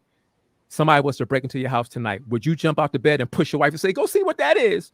No. Or would you go? No, I go. Is my wife Ronda Rousey? Okay. But that don't mean Isn't a vessel the physical? It means something physical, right? Like it's holding something, so it's got to be like physical, a container, something that contains something physical. I don't know, but it puts me when it says the vessel, because you think of the temple is the mind, so the body is the vessel. It speaks about that being the vessel, right? Is that true, or am I mistaking that in the Bible? Nah, the spirit is the vessel. So the spirit is the vessel. Damn. So Yeah, that was out the blues interpretation. Damn, bro. Why you do that? The point that I was making to Brother Josh was to show him that when the Bible says the woman's the weaker vessel, the reason why I don't find that to be offensive or misogynistic, because I could tell you for a fact, if somebody break in this house, I'm pushing my wife back and I'm going forward. And if I get knocked out or killed, then I pray the Most High help her get out somehow. But I'm never going to put my wife in the forefront of fire, because nah, That's even if she So trained better than you Hey, but I'm can for trying you? the to ask. I'm situation. trying to ask a serious question about this because I want to understand this. Does it say in the Bible anywhere about the physical body being a vessel or imply that? I thought I heard that before. Yes, there are different parts of the Bible that Oh, uses the my term fault. vessel Vessel. in different ways. So yes, sometimes the vessel is a reference to the body, the actual physical body, if that's what you're asking. Yes, that is a Okay. concept in the Bible. So Yeah, what determines? disregard what I said. I meant So what I determines was the thinking about precept? temple. Because y'all do that all the time. Like y'all did the footstool thing earlier. So how do you know that mean the same thing? What you mean? When I'm not y'all sure. compared the footstool thing, I can't really give a detail, but y'all know what I'm talking Okay. about. So let About me. the flag. Like how do I you got you, bro. like how do you know those two things mean the same thing? All right. So I'm gonna answer this question, and every time I answer this question, a lot of people get upset, but it's okay. Here's the truth, brother. Here's the truth. You funny. Gotta have the spirit. Blue already knows. See, there is no discipline on this earth where you can just grab if you was let's just say you was somehow able to come across. I 100% agree with you, but go ahead. If you was able to just come across a medical journal, if you read that book in a week or a month and then you walk in the hospital tomorrow, I have to do surgery, they'll look at you like you're crazy because you don't have the credentials. But you'll be like, nah, I read the book. I read it from front to back. I read it 3 times. They will say, security, get this dude out of here because you're not qualified. But we tend to think that when it comes to the Bible, right, anybody could just read it, understand it, and break it down. That's not how it works, brother. I agree But with that's you. what you're doing, brother. No, that's not what I'm doing, sister. Hey, So but I have 20 years. That's why I tell. That's But why I that's still tell. what you're doing, brother. I got All right. more than 20 Well, if years. that's But, if I that's mean, what you equate based on what I I've been said to reading. what I'm I've been doing, reading. I'm not religious, Hey, and I but don't go to church like that. So, I've never been into all that in the last maybe 12, 13, 14 years. I've been out of church and stuff. I used to be religiously going to church and stuff. So that's why I can compare and talk about different things. well, And I that's cool. read But I my was Bible. responding to Brother Josh's question about how I understand Right, certain things in the That's text. fine. But I just want And to the way that I speak on it understand certain because things I in the think that text, was Brother important. Josh, is because I have dedicated my life. I'm not a fly-by-night every now and again, let me see what's in the book type of dude. My life and my structure, and when I say successful, I'm not talking about finances. I'm blessed in that area too, but that's not my point. I'm successful in life with my family and my children and everything I do, and it's all based on the principles within this book. I got 20 years of experience of studying this book continuously. I counsel people on a daily basis. I do this 24/7, literally. I'm not exaggerating. This is what I do. So I'm more qualified than somebody who just picked up the book. That doesn't mean I know everything. That doesn't mean I'm right about everything. I would not make that claim. But You I have have an credentials on understanding this? of how the You're a book works minister? because of the time and the dedication that I have Are you a put into minister, this book. brother? Are Hey, you a but I'm minister? able to ask the questions I'm asking. You know what I'm saying? Because I do have like what you're Come on, saying is man. you are spiritually initiated. That's what I call it. That's what I'm saying, Brother Josh. Okay, Let me answer Sister hold Soul. on, I don't want go Sister ahead. Soul to. No, I don't want her to think I'm Okay, ignoring her, go even ahead. though she's Y'all asking deal. while I'm Y'all talking to deal. you. I'll Y'all still deal. answer her. Sister Soul, yes, I would be what you would call a minister. Okay, Brother Josh, go ahead. Okay. And I am as well, brother. All praises, sis. I'm not I mad at didn't go that. to theology school, but I'm definitely a minister, 100%. Cool. Yeah, my uncle minister, but and my auntie. But so what I was saying was it was gonna be quick, but I'm spiritually initiated when it comes to I'm not religious. I don't to me, I don't think the universe or the most high, whatever y'all want to call it, care about this stuff, who know the book and all this. I don't really think because it's laws That part. it's laws like the universal laws that really surpass. Not saying it's not important, live your life the way you want to, but it's laws and higher understandings that I think the universal God would love for his people to pull from their book. You know what I'm saying? More so than somebody just saying they living by this law and living by that law. They're just my view of it. But me, I grew up in the church. You know what I'm saying? At the age of 13, I got from the age of 13 to 20 some years old, I was going to church on my own, reading the Bible on my own, studying the Bible on my own. So I too can say and feel like I am. I don't know the scriptures from word to word. That never was my goal. But I too feel like I am initiated. That's why I am able to ask certain questions and try and understand certain things esoterically. Because from Christianity, I went into metaphysics and all that. So, Yeah, I'm not mad at nothing you asking. You know what I'm saying? I'm really not. I do want to say this though, real quick, just to make a point. Hopefully, this will highlight the point I'm making. So I know you know who Damo is, right? Because you're in the league. So Damo Yeah, is Damo, yeah. the political plug, right? He deal with politics. Now I ain't even gonna say I deal. I dabble a little bit. You know what I'm saying? In politics, I read certain articles, I read certain things, I watch certain things, but I would never attempt to try to break Damo down in politics because that ain't my area of expertise. You understand what I'm saying? I could talk to him about it, but I'm gonna always fall back to what he say because I know that's his thing. Swab balls, right? Swab balls, Black Power. Swab could take you into the history of things that's happened to us as a people, so forth and so on. I read that stuff too. I know a lot about it, but I'm not going to try to break Swab down about those issues when I know that's his thing. You understand what I'm saying? So what happens is you get people, again, they come into the Bible and they know a little something. I'm not talking about you. I'm talking about this is what people do. They know a little something. They read a verse or two here or there. They went to church when they were small or whatever. But then they try to deal with somebody who does this every day as a profession almost and speak like it just doesn't make sense. But I get it. I'm gonna tell you what it is though, Valiant. You have to debate it. Until you debate it, you don't realize that a lot of the shit you saying ain't even in there. Right. Right. You know what I'm saying? That's the point. A lot of stuff people say is not even in there. And this more so might be my approach with religion. Because I come from some places, you know what I'm saying? I know some people who life probably wouldn't, whether it's true or not, like got them out some hard situations, got them out some hard things. So I'll never be the one to go around telling a random person that they should stop doing this, stop doing it, because their life may not be the same out there. Everybody can't handle certain levels of information. They're just reality. But when I do approach it or debate it or whatever, it's to make y'all, the people who read it, whoever it is that don't understand the other levels of the thoughts that's in the Bible. Because a lot of people who teach the Bible give it a disservice and allow people to do what they do to it because y'all teach it and understand it at a certain level.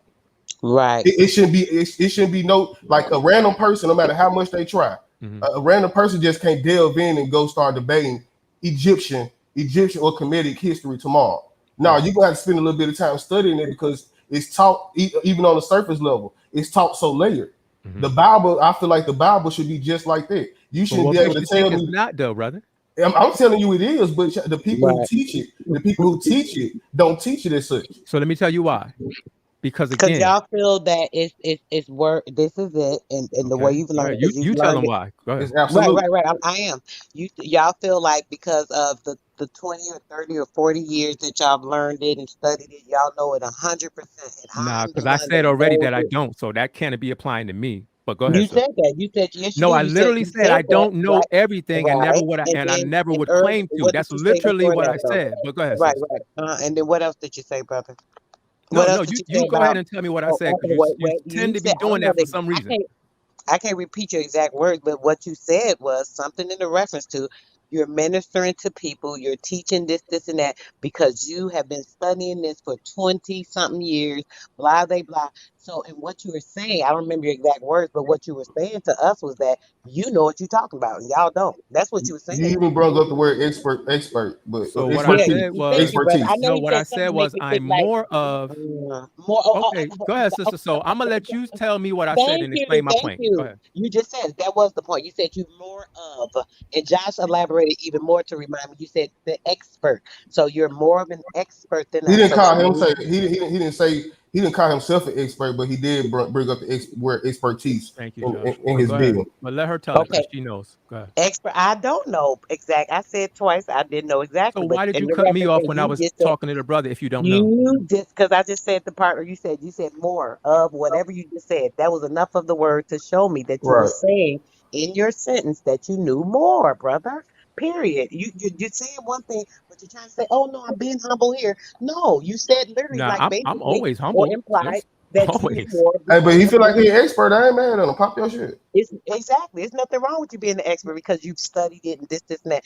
But what the brother is saying as well is that on the other side, when doing that, right, because you've studied it and you figured it out in your mind the way that you know it means this, it means that. I've studied this, that, so I know it means this. Because you have that in your mind, you're putting your thoughts and your mindset on other people definitively by saying this means this means that, because there are other people that don't really have that mind of their own to say, let me research this and get other things out of this, and that. I'm going by what he says because that makes sense. And he confirmed that and this, and that. It doesn't allow another person to elaborate. So like now when we're sitting here, we're giving other thoughts. He's talking about, okay, yeah, well, it relates to astrology, this, and that. I said, yeah, it does relate to astrology, brother. Everything you said is certain things that. Oh, well, what about the name and the this? So you're questioning what I'm saying based off of what you know, instead of just let me say what I got to say. You made your point. I'm making my point. You don't gotta. Oh no, it don't.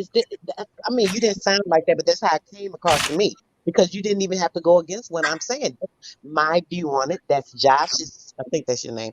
The other young man's view on it. We're That's giving my our name, opinion Josh. just like you're giving yours. But your study, no, because that's that, and boo, boo, boo, and da da da, and da da da. We're just saying, yeah, we both have said we agree with what you're saying in the Bible, because I grew up in church too. So I understand where you're coming from, but we're also saying there are other perspectives, brother. But you're going against the perspective instead of saying, okay, I see y'all perspective, Sis, and leaving it alone. So sis, that's where it comes seriously, into being so expert. like, sis, this Like, is a genuine brother, question. Are you listening to this conversation? no, I'm just Okay, sitting there. because I have went out of my way since I came on to say, first of all, let me say I don't speak for all Hebrews. I don't know everything. I have went out of my way to make sure that I'm not offensive to your mind and your belief. I even said several times, I don't got a problem with nothing y'all saying. I don't got a problem with you disagreeing with me. All I ask is that you present evidence what you're saying. I know I've said these things. So for you to So make it seem like I'm just trying to obviously shoot you down did not everything you hear say what as if I it's just worthless said, is brother. kind of Obviously crazy. you didn't hear anything I said. Are you listening? No, I'm Because definitely listening, which is why I responded the way I no, did. because you're saying the exact opposite thing. I'm not. What I'm saying to you is that you are saying no, no, no, no, no. It's not. It's that. It's not that. It's this. It's that. You're saying those things. Everything somebody proposes. Well, no, this and that. No, this and that. We're putting it out there because see, it's better to just put out facts and let other people ponder on it and come with their own conclusion versus saying no because it's this, no because it's that. Because I'm not saying no because it's that. I'm saying it does align to this. And I say, yeah, I hear what you're saying too, brother. You may not think you're opposing it, but you is. At least from my perspective. I could be wrong now. I'm just giving you my perspective on how it sounds and how it's coming across to me. I'm the expert, y'all not. You're not saying that, but that's how it's coming across. Hey, but You're not okay. Okay, using well, those words, I but appreciate that, and I'll take that that's into all I'm saying. consideration. Brother Josh, did you have any other questions for me? Yeah, real quick. Earlier you said the word demon means what again? No, I didn't say the word demon meant anything. The brother asked me what was a demon from my Yeah, perspective, right, and I said that it would be what a evil spirit, so to speak. right. Okay, an evil spirit. All Yeah. right. So what did you say the dragon was? The dragon in that particular verse alludes back to Daniel chapter 7 when it describes the ruling powers of the world. But in some places in the Bible, the dragon does in fact represent who the world calls Satan, the spiritual entity. Right. And that goes to your point about there being different levels within the text. Right. So let me give you like a quick. I'm just gonna read one sentence of it. Ain't got to be read long. But this is Saturn in the zodiac, right?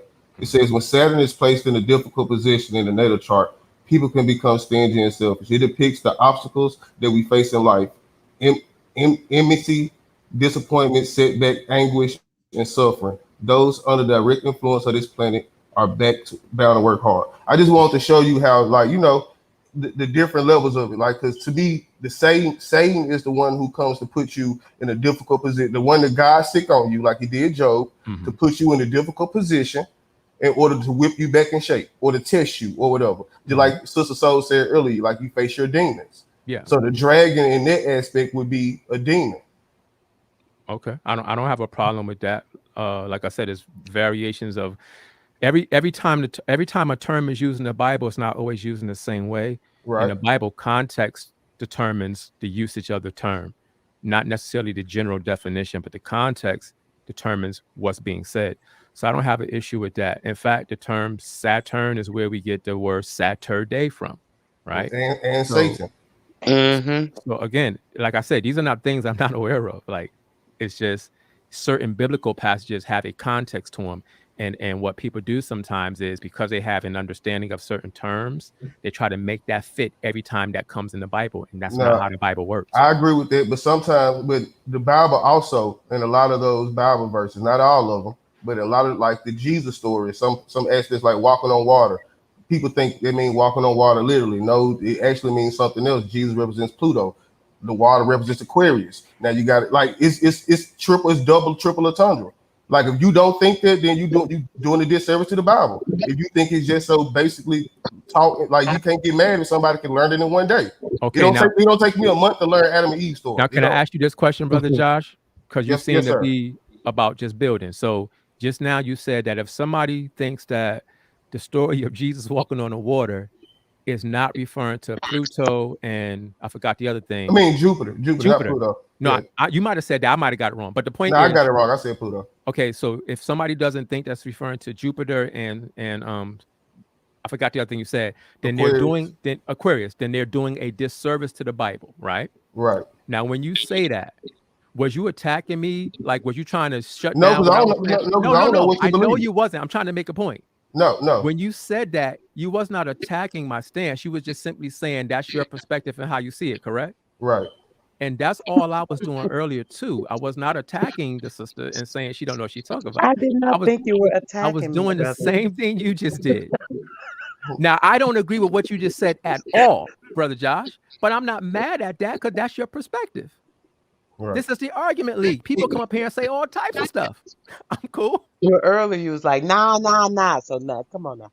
But listen, can I give you another perspective of the walking on water, right? You said you're into the physical anatomy and things of that nature, molecules and all this stuff. You like to study and stuff too, right? Yes. So what about when it comes to the ether in our body, or the melanin, or the that particular cell that they put that title on? What do you think that affects our body at all? I just want to make sure I understand what you're saying. Physically? Yeah, I'm sorry. Right. I'm sorry. Let me clarify. Do you think that it affects our body physically in any way? Does it enhance it? Does it do anything? Is it harmful? What do you think about it when it comes to the body? You talking about melanin? Yep. Yeah, that's what I was still going to ask you. What you're talking about? Melanin. Yeah, I think that melanin. Well, I think anybody that looks into it knows that melanin is significant, especially for us, to our people. Obviously, it has an effect on our body. So, of course. Okay. So now, are you now? So since you know that, obviously you're intelligent. So I'm not going to act like you're not. I can tell. So you obviously know that it affects us. It gives us certain energies because of the energy that comes from it, vitamins, blah blah blah, da da da da. You know that it does certain things to the melanin because of the way melanin absorbs it into the body, right? You're aware of that, right? If I'm following you, I think what you're saying is that our melanin has certain benefits. It affects our bodies in different ways that allows us to do more than average things. Is that what you're saying? I don't want to say if it's more than average. It's normal stuff. Well, it's normal for us, but the people that don't have it. Well, everybody has melanin, though. Well, they don't have. Everybody. Okay, I get your point. I don't want to make that an argument. I know everybody has a level of melanin, but clearly not like us. Everybody has melanin there. Even Caucasian, white, whatever people you want to call them, they have melanin in their skin. They don't have the amount of melanin we have, but they do have melanin. That's what I was saying. They don't have the amount that we have. Right. But yes. Okay, so the point is that the melanin, right, it affects us in a certain way that does something to our body, right? When we absorb it, it gives the energy to that cell, right? So when it gives the energy to that cell, it gives it about 15 volts of energy to each of your melanin cell when it absorbs this energy from the sun due to the solar effect on the body, right?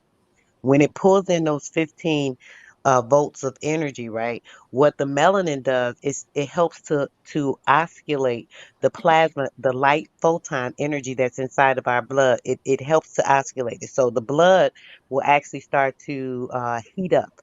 When it heats up, because of the voltage of energy that it's receiving from the sun. Because what it does is melanin actually with us, it holds it and it harnesses and it resurfaces to something else. So that energy is basically put somewhere else. So when it goes to that cell, it goes to the blood, it heats it up, it's giving it that energy, it starts to oscillate, it's moving faster through the veins.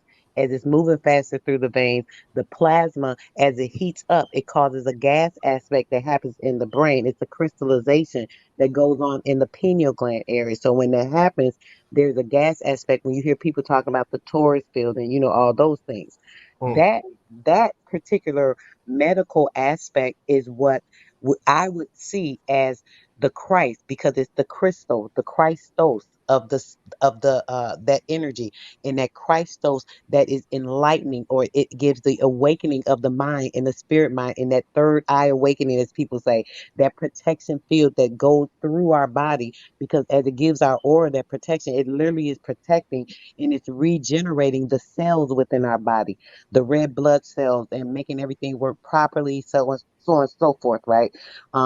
Helping to rejuvenate even the bone marrow, which houses all of the mother cells that helps our liver and those bone marrow cells to produce everything in the red blood cells and things in our body. So certain antigens are working in our bloodstream, so on and so forth. So when it comes to that, when it heats up and it gives us that gas aspect, that is literally physically the Christos spirit, the Christ mind that a person receives with certain aspects of that.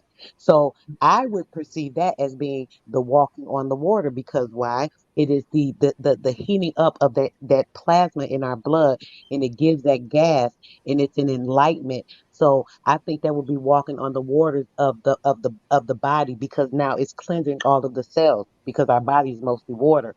So the Christos, or the crystallization, the reformulation, and the rejuvenation of those cells would be crystallizing those cells to reformulate them to the proper condition. So I would consider that the Christos spirit walking on water. Now, I don't know if you can relate that to that. And that's represented when they put the crown on Jesus when he was on the cross. Okay. Exactly. Well, all right. And that's really true. You can look all that up. Everything That's sacred geometry, man. It's a lot. It's a lot in that Bible, man. It's a lot in that Bible. Hold on. Wait. I was just gonna let y'all rock, because it's whatever. But did you just try to equate what she said to the Bible, Brother Josh? Yeah, she was equating what she said to the Bible. No, she was talking about the Christos and the Christ spirit. I mean, the Christ walking on. I got that part. But all that stuff she just said, you think that's biblical? Basically, what she was saying is that the crown chakra is what some people call it, is really what Christ is. Got it. All right. Well, I appreciate that insight. And I said that the representation of it in the Bible is when they put him on the cross and put the crown on his head, the crown of thorns on his head. Right. And you see when they you always in that picture, they always have the crown, right? The thorn crown, but you always see that glow, the halo around the head or whatever, because they still represent it. Because you know, in everything that they show you, anything they show us when they're presenting things to us, they have to put the truth in there. So that's it literally is showing you the glowing of the head. Of the halo is that glowing of the temple, the mind, the igniting of the Christos mind, the opening. Because they got all this stuff from history. Like, they didn't come up with this stuff. They were just represented in a new way. Like, they was really telling, like, everybody already know the Bible is nothing but a compiled, whatever y'all call it. But y'all already says it's old stories, old teachings, so it's just the same stuff. So you can, you said it kind of like earlier. No, what you said the Bible was? So what is the Bible? I didn't say nothing like that. So what is the Bible? The Bible is a compilation, I think, of books. That part I said, yeah, it's a compilation of different books put together into one. If that's what you said. Did the books all come from the same historical period? Of course not. Okay, then. So therefore, the teachings that the books come from different regions, different areas, who also taught the same things. Would you agree with that? But how does that equate to the statement you just made, though? Because if you can see these other symbols and you see these other stories and stuff playing out, like Heru or whatever, like if you can see that played out throughout history, I'm not going to now read the Bible and now get something new from it. It's the same thing. Whether you're a white man, that's the issue that I'm having, though, brother Josh. And again, I'm not mad at your perspective, brother. But no, you're good. The issue that I'm having is what you're saying. I don't agree with. I don't agree that you could go into the Egyptian documents. Now, some stuff is going to be consistent across the board because you don't need a Bible to know you shouldn't stab somebody. Right. You know what I'm saying? So yeah, some stuff is going to be consistent throughout different civilizations and times. But there are clearly concepts within the Bible that are not in other civilizations. I agree with that. I'm not one of those people who gonna say that see, I don't. Well, this is what I'll say. I don't think anything was stolen. I think it's everything passes down like everything else. Like I wouldn't say that anything was stolen, and I wouldn't say that the 10 Commandments or nothing came out of the 42 laws of Mayat, but I would say the 42 laws of Mayat influenced the 10 Commandments or however many commandments y'all have. I would say that. So, but my overall point is the Bible there's nothing new under the sun. The Bible tells you that. So therefore, I'm not going to read the Bible and now get a whole new meaning of some of the same stories I'm reading in other historical texts. They wouldn't make sense to me. So here's something we could actually, since there's data on this, we could actually have a discussion that's just not opinion. Right. So I heard you say that did you say the 10 Commandments or the laws was based on the 42 laws? See, I don't know what words y'all use. You know what I'm saying? But no, I'm just asking what you said because I want to misquote you and put something on you. The laws was before, I think laws period are influenced by the Mayat. All the laws? Yes. That was the first. Like, if I'm not mistaken, that's the first set of laws. That's the first government. So, and it is just a question. So, if the laws of the Bible were influenced by the 42 confessions, is what is actually of Ma'at, then why is there only 42 confessions, but over 600 laws? He said it's influenced by. That's y'all prerogative. Whoever wanted to do it. I mean, like every culture did it differently. You know what I'm saying? Laws are made to control people and to maintain the power. So each one is going to be made specifically for those reasons. Yeah, and how many number y'all have? How many y'all wanted to have?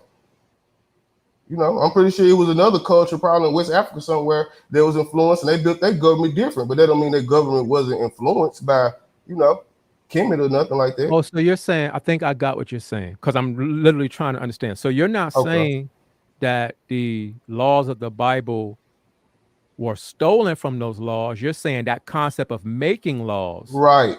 It was influenced. No, it wasn't even taken. It wasn't even taken. Sorry, not taken. You're right. Right. Influenced by the fact that the Egyptians made laws. I think that's what you're saying. Right. Because the first, you can only be influenced by the first. Like, Michael Jackson probably was the greatest moonwalker, but he got to give his credit to James Brown or whoever came before. You know what I'm saying? So is it possible that people could just look and see situations and realize that there's disorder, so we need to do something, so let's make some rules? Yeah, that's possible, but it's hard to argue that when you got decades and hundreds of thousands of years of people already doing it.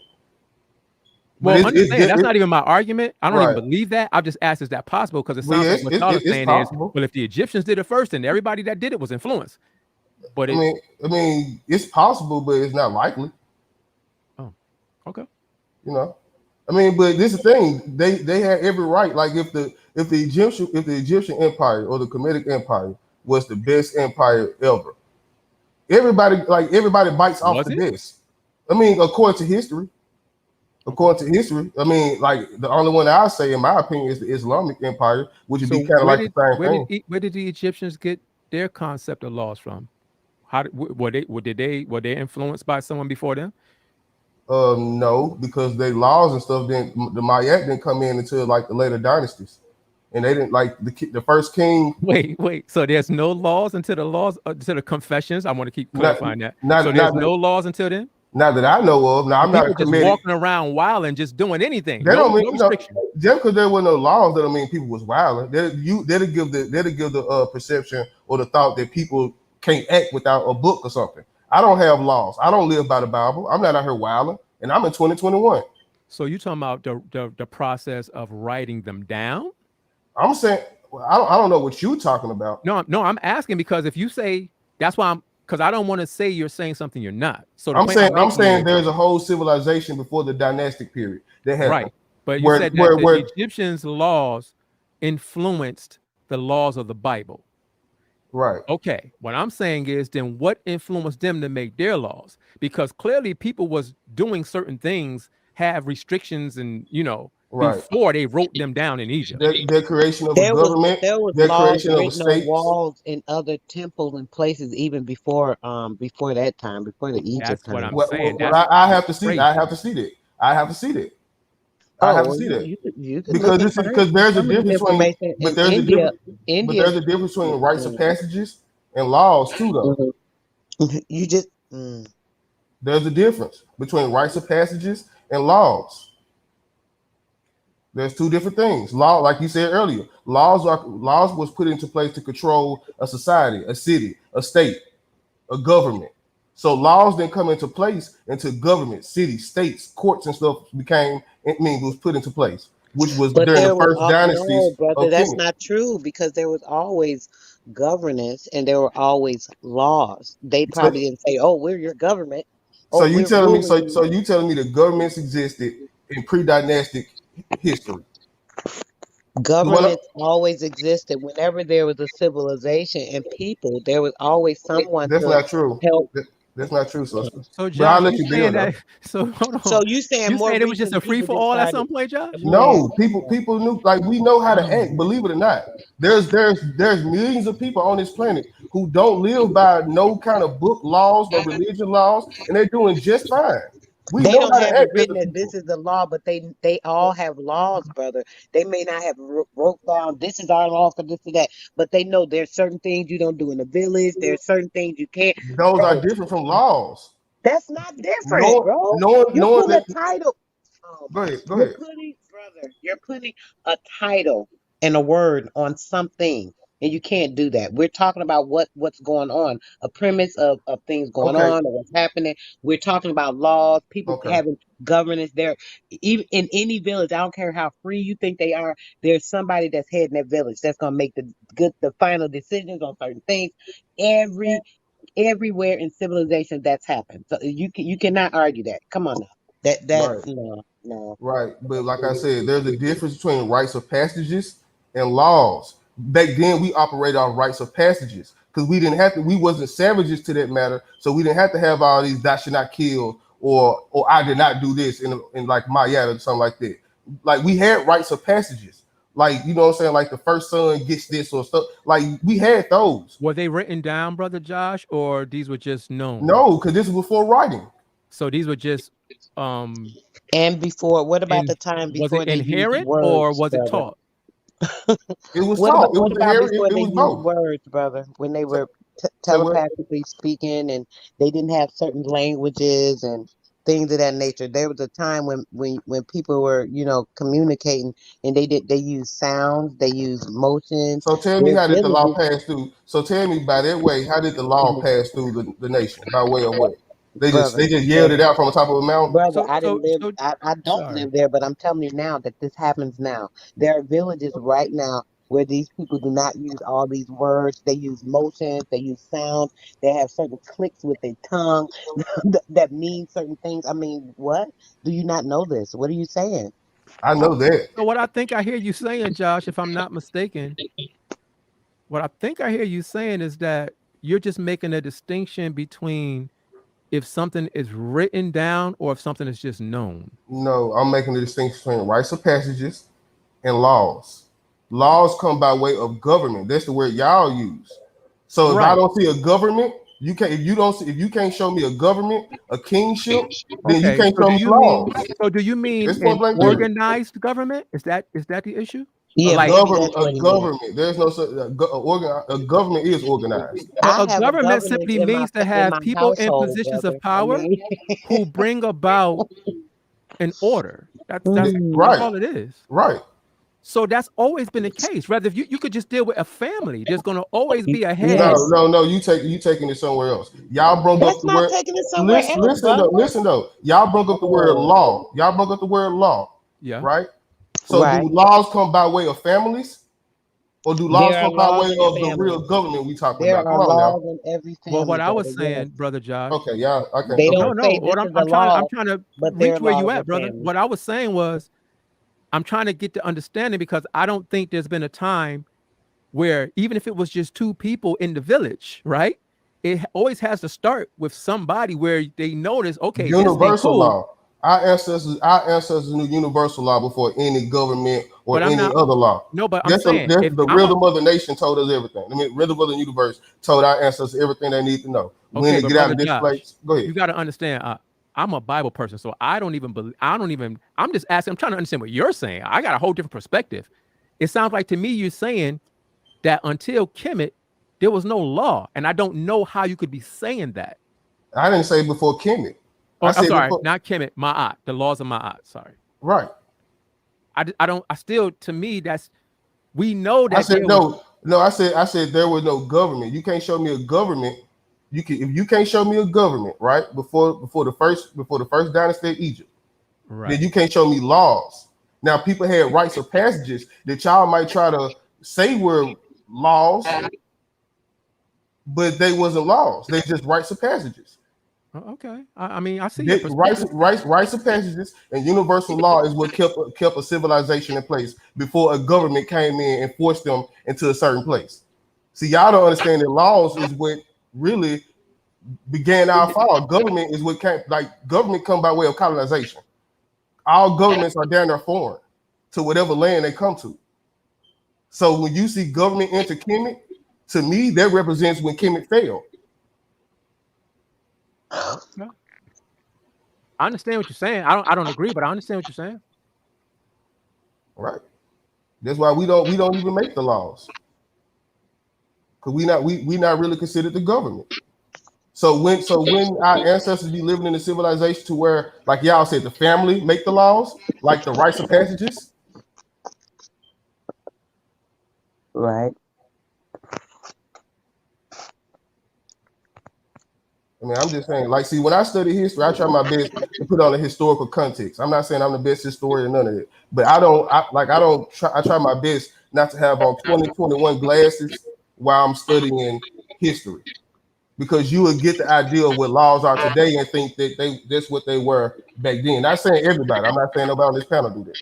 I'm just saying, some people make that mistake and they see laws today as it was when it was first introduced to a people who didn't know nothing about laws.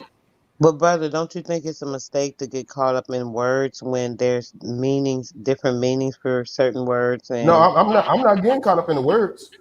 No, I'm not saying you are, but I'm just saying, like, being stuck on this was a law or this was a rite of passage when it really all just means the same thing.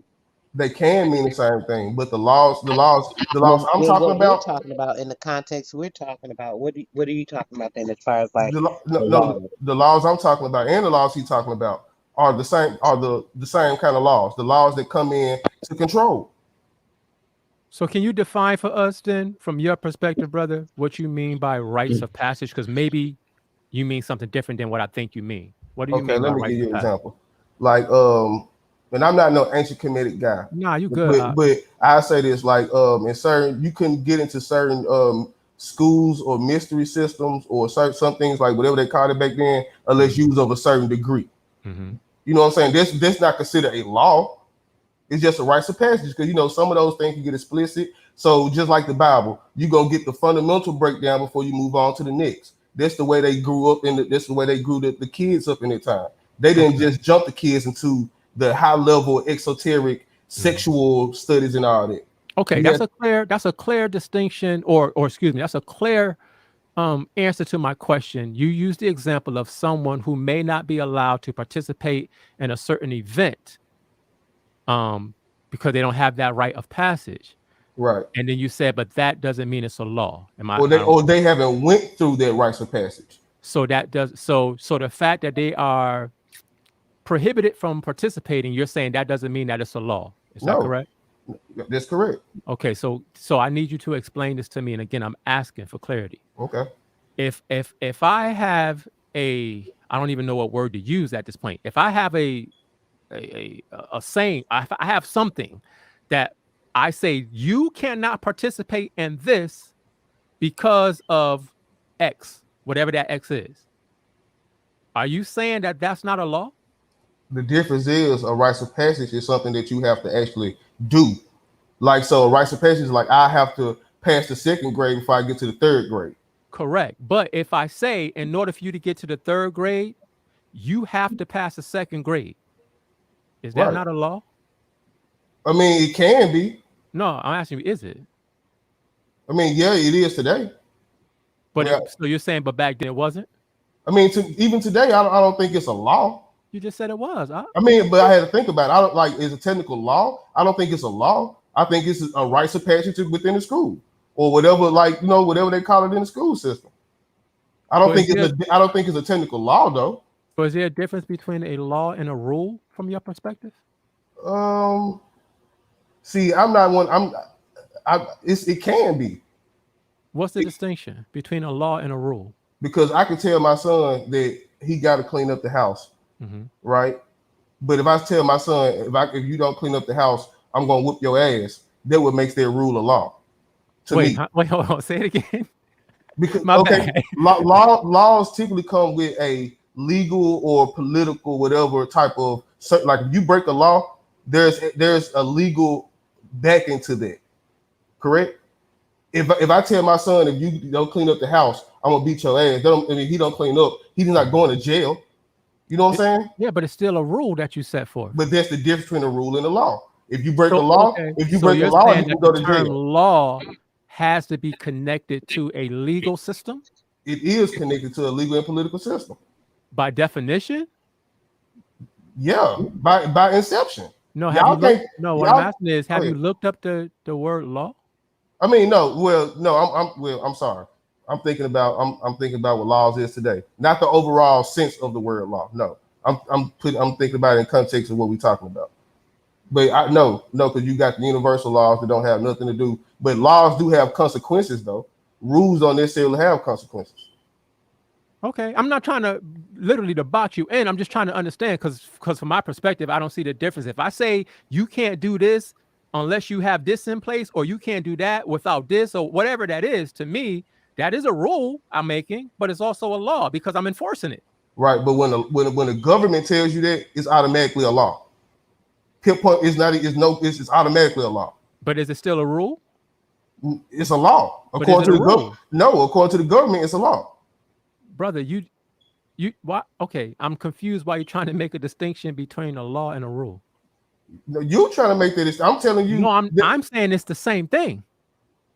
Okay, yes, like conversational wise, yes, it's the same thing. But when the government makes a rule, that rule now becomes law.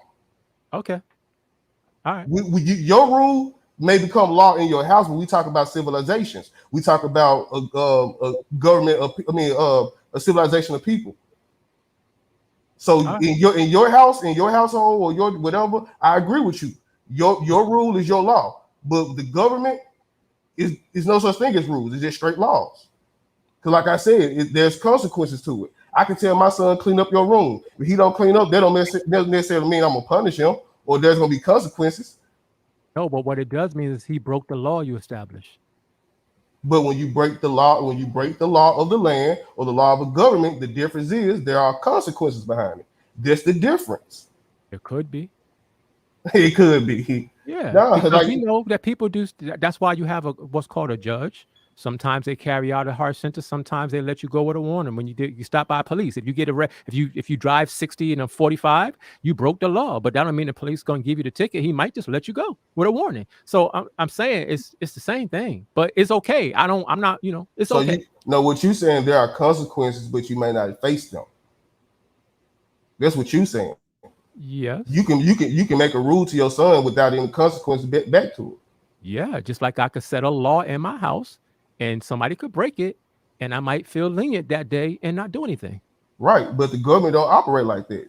What separates a rule from a law is that laws automatically come with consequences behind them. That's how you're able to distinct them.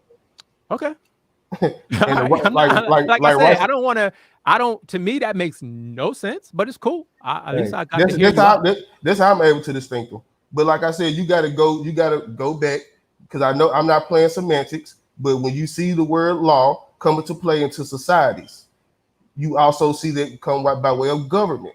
So when you understand and research the people who didn't know nothing about a government or people coming in giving them laws. If y'all want to say rites of passage or laws, if you got to study that, then you will understand the mindset. Because like for me, what I know come from the ancestors to the best of my ability. To me, they were the smartest. So to me, I give them the last word. We haven't advanced anything that they have put on this planet today. Everything is just repurposed and repackaged and brought out like it's new. But really, you find out later on that it's old teachings or old whatever, old technology, whatever. You know what I'm saying? So I let the ancestors get the last word. And our ancestors didn't know nothing about government for a long time.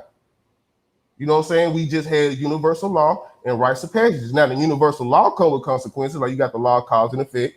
You know what I'm saying? You got the law of vibration and motion, all that stuff. Like universal law comes with certain things, but that don't mean, that it's a government over those people. And that's my overall point. The laws come to control. I got you. So I don't know if I even want to ask this question, but I'm just curious. So are you saying that laws are bad? They can be. It depends on how it depends. Like, well, I ain't gonna say that, we might get struck. It depends on how they are pushed on and what are they put in place for. No, I mean, I don't know if this is a term you accept, but I mean good laws, things that are put in place to help progress the situation. See, what's good to me may be bad to somebody else. Like yeah, I'm pretty sure there's some white people that love some laws that affect us that we hate.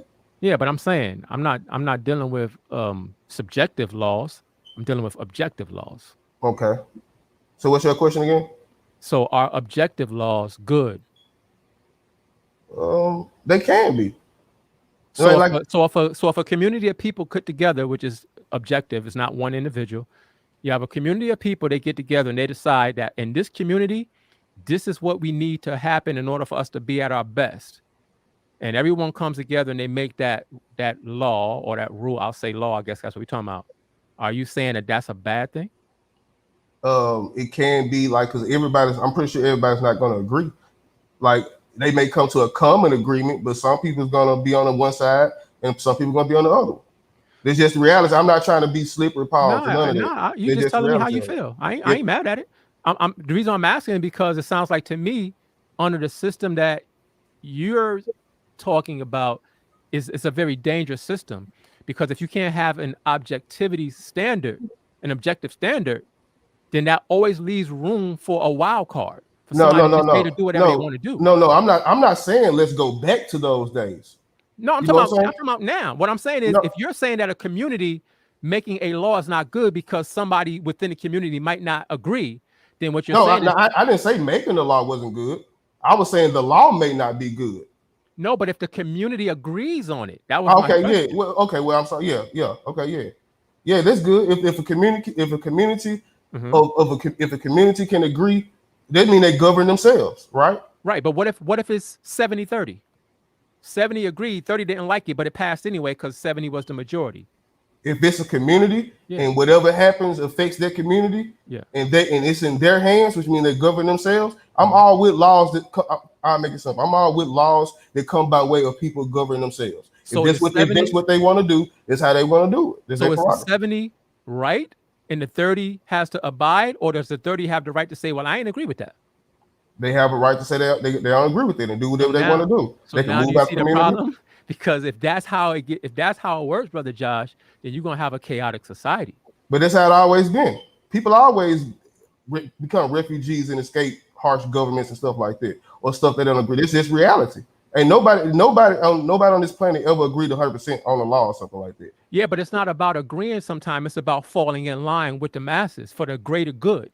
I agree with that, but it depends. Like you can't make everybody agree that it's the greater good. But again, it ain't about. See, this is what I'm saying. Sometimes it's not about your personal perspective because you're not on this earth by yourself. Right. You understand? So if you're in a community setup, then you got to be willing to kind of let some things go that you might feel on a personal level. That's true. Because you're within a group. That's true. Like I said, I'm all with laws that come by way of people govern themselves.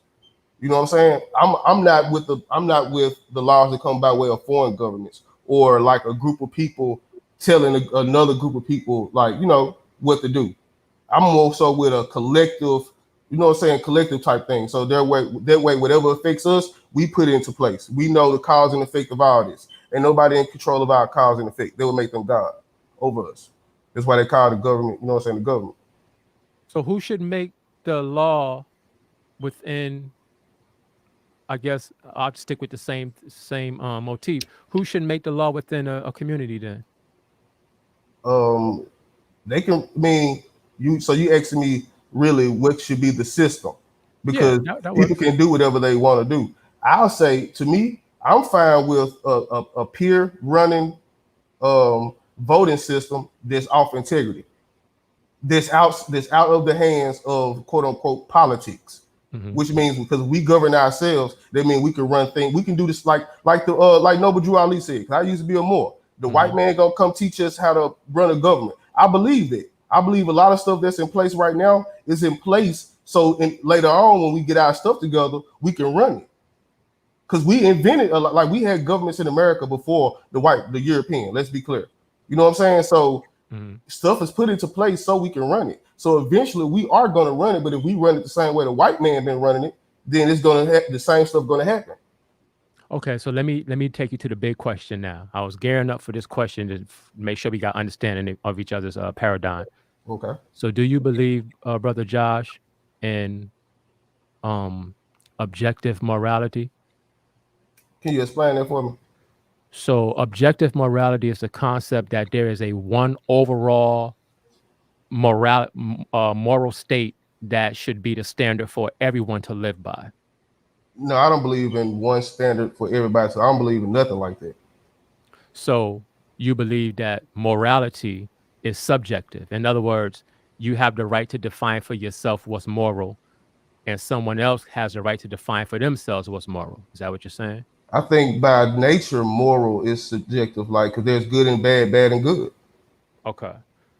If that's, and I'm not mad at that, it's just conversation. So if that's the case, then what stops a person from deciding that they believe that it's morally right to kill people? Nothing, not even the law. The law's not here to stop nobody. So is it cool for that person to say, I don't believe in y'all morals of letting people live. I believe I should kill everybody. Do we have to leave that person alone because that's their moral right? No. What do we do? Whatever our laws say we do to them. No. You can't do that because you just said that morality is subjective. We cannot impose our laws on this person and mess up their subjective thought. No, just because I can agree that morality is subjective don't mean that I don't agree the law should be put into place. Wait, say that again? Just because I agree that morality is subjective, that don't mean that I also agree that laws shouldn't be put into place. So then you're going back to everything I said about the community. No, that's why I said I agree with you as long as the laws come by way of a self-governing people. I'm not with laws coming from a higher place down to a lower place. So then you do believe in objective morality? Well, I guess so. I mean, because I thought you were saying, like, if a person do this, like a person can interpret killing somebody good or bad. Yeah. Because I believe if a dude rapes somebody, right? Whatever, and the brother of that sister could go and kill that dude. In the court of law, the morality may be judged different, but in the court of his family, it may be judged a different way. So that's what I was going by about objective morality. That's what I was thinking about. No, right. But that's why I use the term objective, because objective is an overall arching system that determines, you see what I'm saying? You can't go outside of it. Whereas if it's subjective, I could do whatever I want because that's how I feel. You can do whatever you want. I don't think that anything can be successful, excuse me. I mean, but there are places that don't have jails though. Okay. I'm not so much talking about jails. I'm just saying, because some people believe, and I'm not putting it on you, some people believe that everyone should have the right to conduct themselves based on whatever they personally believe is right and wrong. And I don't see how that could work. So is that free will? Is that you saying you don't believe in free will? No, that's a whole different question. I'm just talking about amongst people. Because when you go into the free will conversation, now to me as a Bible person, you're asking me about, from my perspective, that takes me to the thought of if the Most High controls things or if people control things, which to me is a different question. I'm just asking, do you as an individual believe in objective morality, that we have to come together and decide as a people, this is what's right and this is what's wrong, and we have to operate accordingly? I believe today we do. These days we do, yes. But not I believe, in the past. Yeah, I believe once upon a time, like in the past, we probably like in the more recent past, but I believe the further you go back, because we were more connected to the universe and the rhythm of the universe, and we were more obedient to that God before we was introduced to all these other gods, even in Kemet. We were more prone to like know certain things. You know what I'm saying? We was more prone to like do what's right. Or whatever, or not what's right or whatever, but like, you know, just be civilized. Fantasy. I mean, it's proven though. It's kind of proven. No, don't get me wrong. I do believe that there was a time where people were more genuine. I think we could see that even in our lives. I don't know what age you are. I'm 47. I remember being a child, seeing people way more kind than they are now. You know what I'm saying? So I'm not arguing that, but I think it's a fantasy to come up with this concept that there was a time where everybody just did right. I don't think. No, that's why I changed it. They didn't do right, but they didn't necessarily need laws to handle their affairs. You know what I'm saying? They didn't need a governmental laws or a religious law to govern their affairs.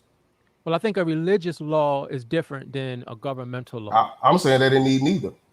But see, if it was a time where people didn't need either, then we wouldn't have it today. The fact that we have it shows that it was needed, because people started coming up with their own subjective thoughts and ideals and doing what they wanted to do. So something had to be put in place to stop people from going rogue. That's the whole point. But do you see how that sound though? Right or wrong? People was out here doing what they wanted. Free human beings that was made in the image of God, according to your Bible, are out here doing what they want to do, being the images of God. Let's make laws so they can stop doing it. Yeah, because the things that they were doing was not properly representing the image of God. So, but there are some laws. There are some laws that are made and that were made that were stopping people from being the images of God. Do you agree with that? Like, I mean, I can't go there all the laws, but come on, we know how laws are, man. We come up in this black society. We know that there are some laws, because we all agree that we are the gods that the Bible will ever talking about. There are a lot of laws put into place to stop us from reaching our God self, and it's always been like that. There was bad laws before good laws, because laws came in and oppressed people. I want to agree with you overall, but I'm not sure what you're saying. So you're not gonna be able to agree with me because you live by laws. No, that's not true. In other words, if a government is set up right, and they have laws that make you go against what God says, I'm just following your theory, then of course those would be, in my opinion, bad laws. But I'm not aware of anything like that. That's why I'm saying I want to agree with you if you could show me an example. Okay, prime example. In certain states, I think is legal. Would you make that a law, right? Something legal? No, that's two different things, right? Well, I could follow the point. Okay, that like a man and a woman can be in the same bathroom or something like that. Yeah. Or like in some states, it's legal for a 14-year-old to be married. Yes. Those would be things that I would say are bad. But okay, now I see why you made the distinction, because those are not laws per se.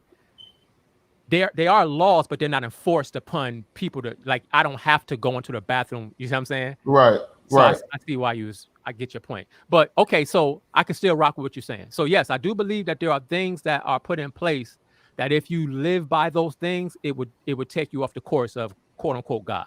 I agree with that. But what I was saying was, I agree with that point clearly, but I don't think that's the same thing that I was saying. I think that's a little different. Oh. Because my point was not so much that the government can put stuff in place that's evil. Of course they can.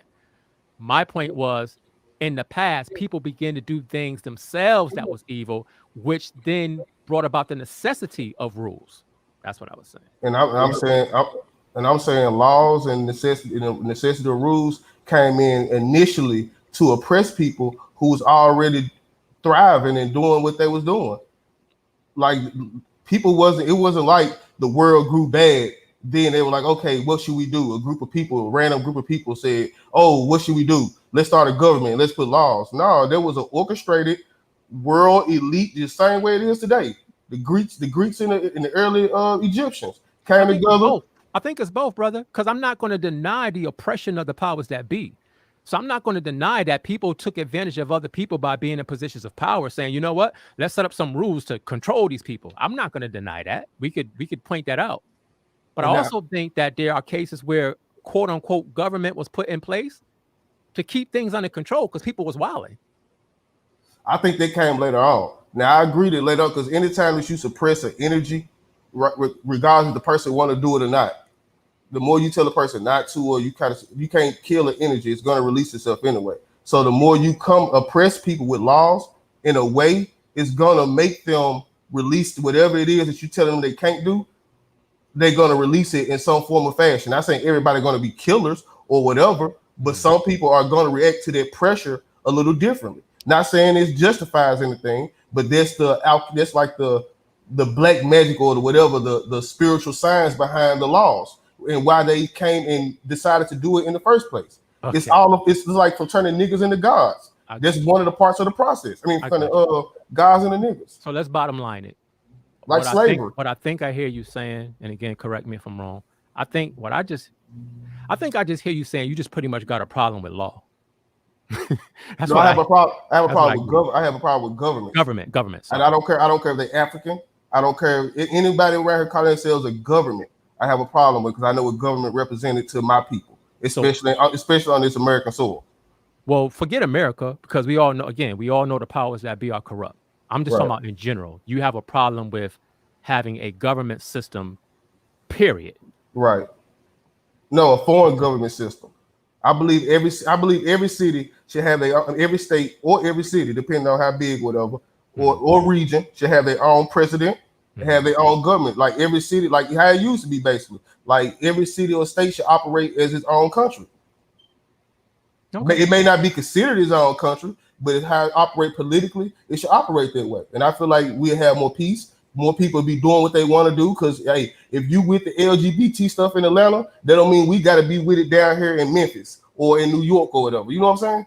Yes. So you're saying individual, I don't know if you want to say countries or cities, either, whichever one you're talking about, just to make the point, they should all have their own system of government based on the rules and the regulations that the people within those systems and governments make for themselves. I'll say the beliefs, because the rules and stuff would come by way of their overall belief system. Okay. Right. So for example, me and you might not agree as far as what we believe in spiritually, but I'm pretty sure that me and you feel the same way about our kids growing up in the LGBT society. Okay. So no, I'm with you. I understand your point. Right. I'm just walking down this path to get to the clarity. So, and it's funny because we kind of got this already set up, right? Mm-hmm. but I'm just saying. So in your paradigm, if I'm in, let's say, state A, and I decide to go to state C, do I have to conform to state C when I get there, or can I say I'm from state A? I don't rock with what y'all doing. No, you would most definitely have to conform, or not conform, but you would have to adhere to the laws. Okay. Because conform means bro. But at the end of the day, you free to do what you want to do, but there'll be consequences. See, that's the only issue I got what you're saying. You keep trying to throw that you free in there when in reality you're not. If you have to conform, you got to conform, bro. But that's free will. How can the Bible say you have free will then if you have laws put in place? This ain't biblical. We just talking about. I'm just saying it's the same thing to me. Because like I said, I'm not against laws. I'm not against the universal law of cause and effect. If you do this, this is going to happen. So I'm just saying the longest that come by way of a people, right? Because if we all are the same people, which I ain't say all, but I'm pretty sure if we strip away everybody's belief system, their spiritual system, their religion, whatever we want to call it, and we straight deal with morality, I'm pretty sure all black people can agree on morality. No, that's the issue, and that's why I asked you what I asked you in the beginning. All black people don't believe on the same morality. I mean, put it like this: if we in a community, right? Yeah. If we in a tribe, that means we are like-minded, right? Not necessarily a community, but we talk about people coming together to form a laws and all that stuff. That means that they are they are coming together as like-minded people, or they're going to debate like politics do, and get to the point to where they can agree. Okay, On the so best side, they win. So let's say they get to the place where they agree. Go ahead, pick it up from Right. All right. So in another person come in, that means that everybody, like the other person, is coming to a situation to where they know what's up.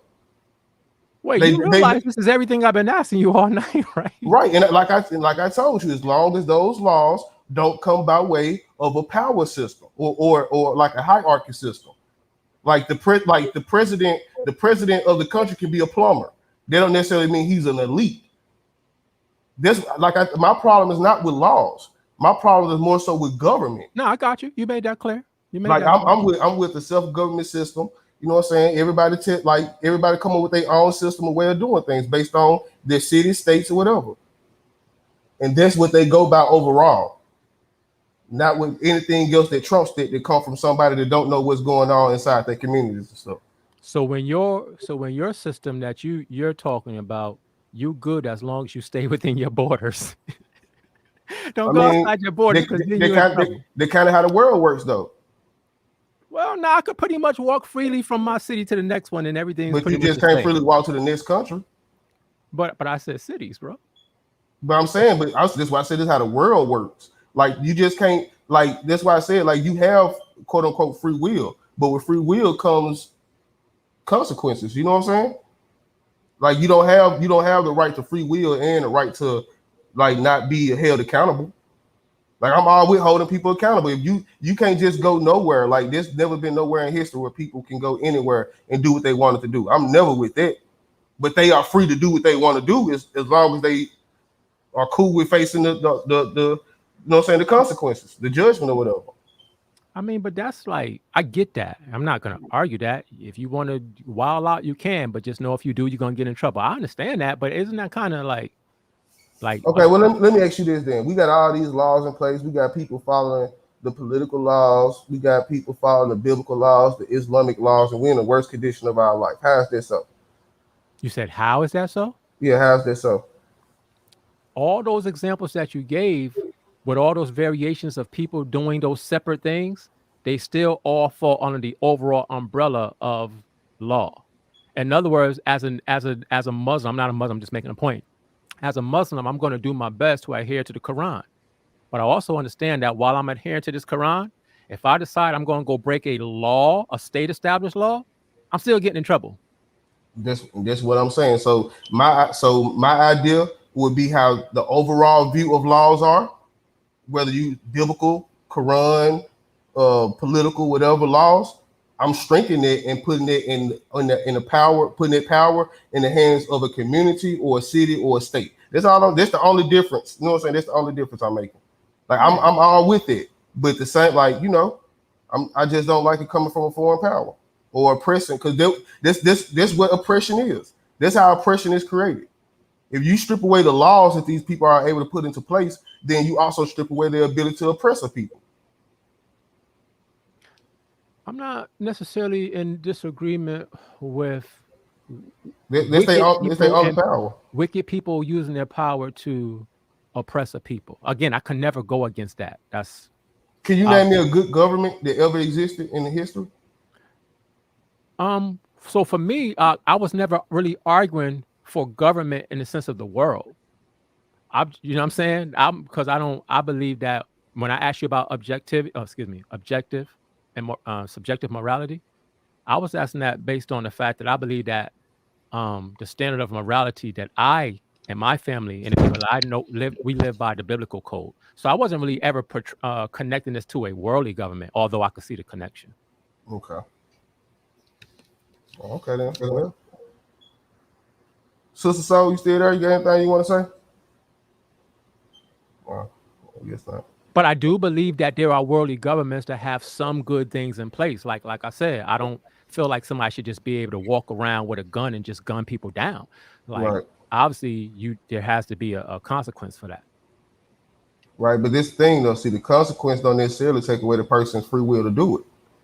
Yeah, but that goes without saying. You can do anything you want, but this all I've been saying. Yeah, so what I'm saying is I'm not with taking away a person's free will.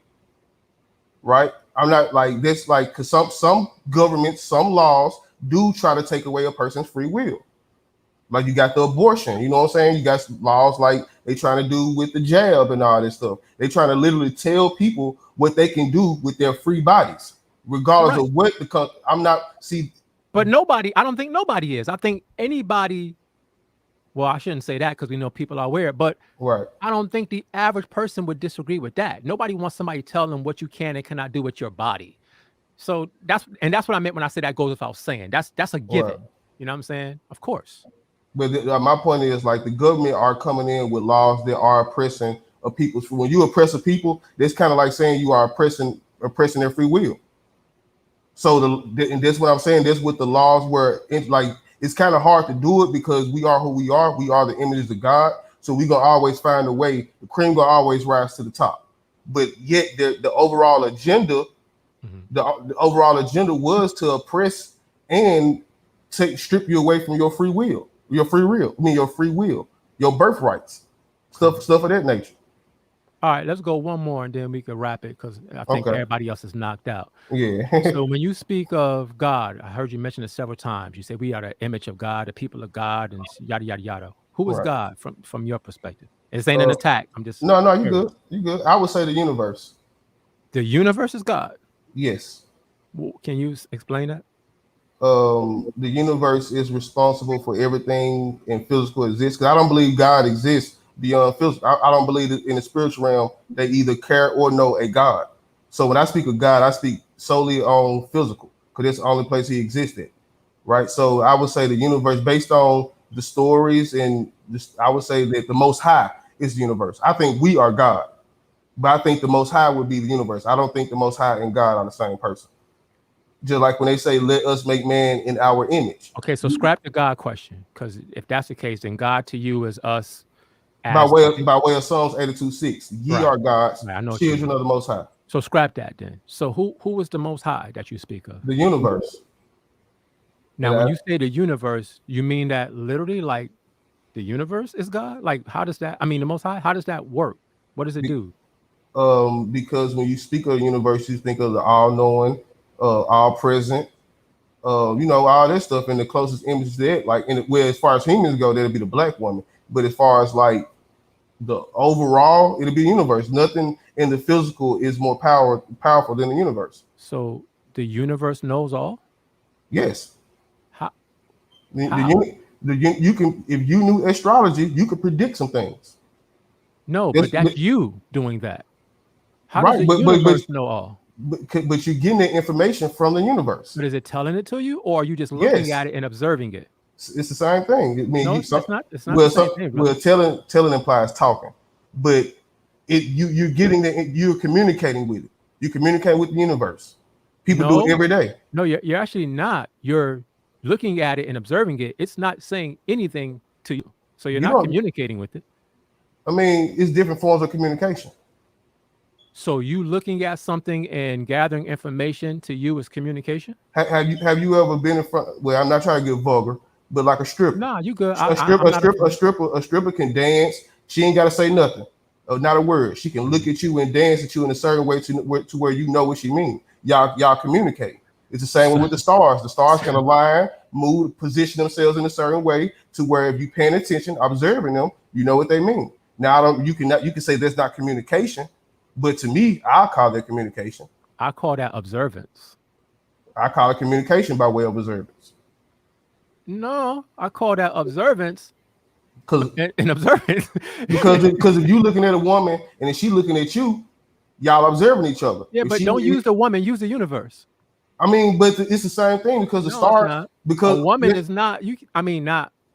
Because the star. Right, but the universe. But the stars move and position themselves in a way to let us know what's going on. How do you know that? How do you know it's doing that to let you know anything? Well, okay, to let you know would be kind of stretching it. But if you look at it's not communicating, is what I'm saying. Okay. Well, I say that you can throw communication out, but still, like it's still all knowing though. Like it's still again, if it's never said nothing to you to show you that it's all knowing. Then as far as you know, that stuff is just randomly happening. It could just be well, okay, if not, then how do you know? Okay, because you see, if you see the Bible say, "Let us make man in our image," right? And then you know how men are made, like from the stardust and all these different particles that come from the stars. Particles don't come from the ground. Particles come from where the star. No, I'm saying the particles that I'm talking about, like this on a periodic table, they come down from the stars onto Earth, right? So if you understand that, let us make man in our image, then you see the different similarities that we have with the stars in the universe. You can correlate that. Like I'll give you that to make the point. To make this point, I'll give you your theory, the stardust falls and all that. What does that have to do with the universe being conscious of that happening? I mean, okay, let me think about that. For I don't just want to shoot nothing out. So you saying the universe is not conscious? No, I'm saying that's what you're saying, and I'm asking you why you're saying that. I mean, because you can tell the universe is conscious because it changes. You know what I'm saying? The universe changes. The universe changes based on like the seasons. The seasons is a prime example of the universe's consciousness. So what? Certain things without a heart. Well, I ain't gonna say without a heartbeat, but like a plant. Okay, so when you look at a watch, right? Right. A watch changes all throughout the day. Is the watch conscious? No. Why does the watch change though, with it not being conscious? Because you have to be living in order to be conscious. Consciousness exists in living. No. That wasn't the question. The question is, why does that watch change, even though we know it's not conscious? Because it's designed to change. They put a battery in it and all that stuff. So it has a designer. Right. And that's why it does what it does, correct? Right. So what makes you think the universe is any different? I'm not saying it. I'm saying no, you are. You said the universe was the most high. No, I'm saying yes, the universe is the most high, but all that only exists in the physical. The spirit, when you get to that realm, all this religion mumbo jumbo don't exist. You get into the realm of metaphysics and higher sciences. But I don't know nothing about religion. I'm just talking about I'm talking about the concepts of the most high, God, Lord, Allah. None of this stuff exists once you go beyond the physical. And you know that how? Because when you study it, you don't see nobody talking about it. You don't see the words God, and you get into real scientific words and explanations. I'm not sure what you meant by that. Like say for instance, I'm not saying it's true or not. No, it's cool. When you research. But like say for instance, Dr. Ali Muhammad.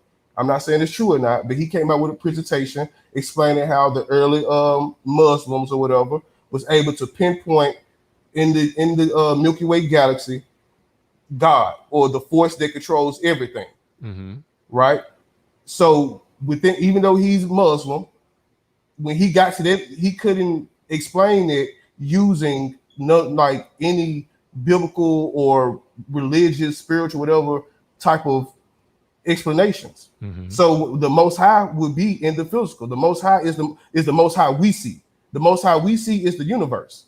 All right, but you did a circle to say the same thing, but you still didn't substantiate it at all. In other words, what I'm saying is this: if you say the universe is the most high, I'll rock with that because that's what blue teaches.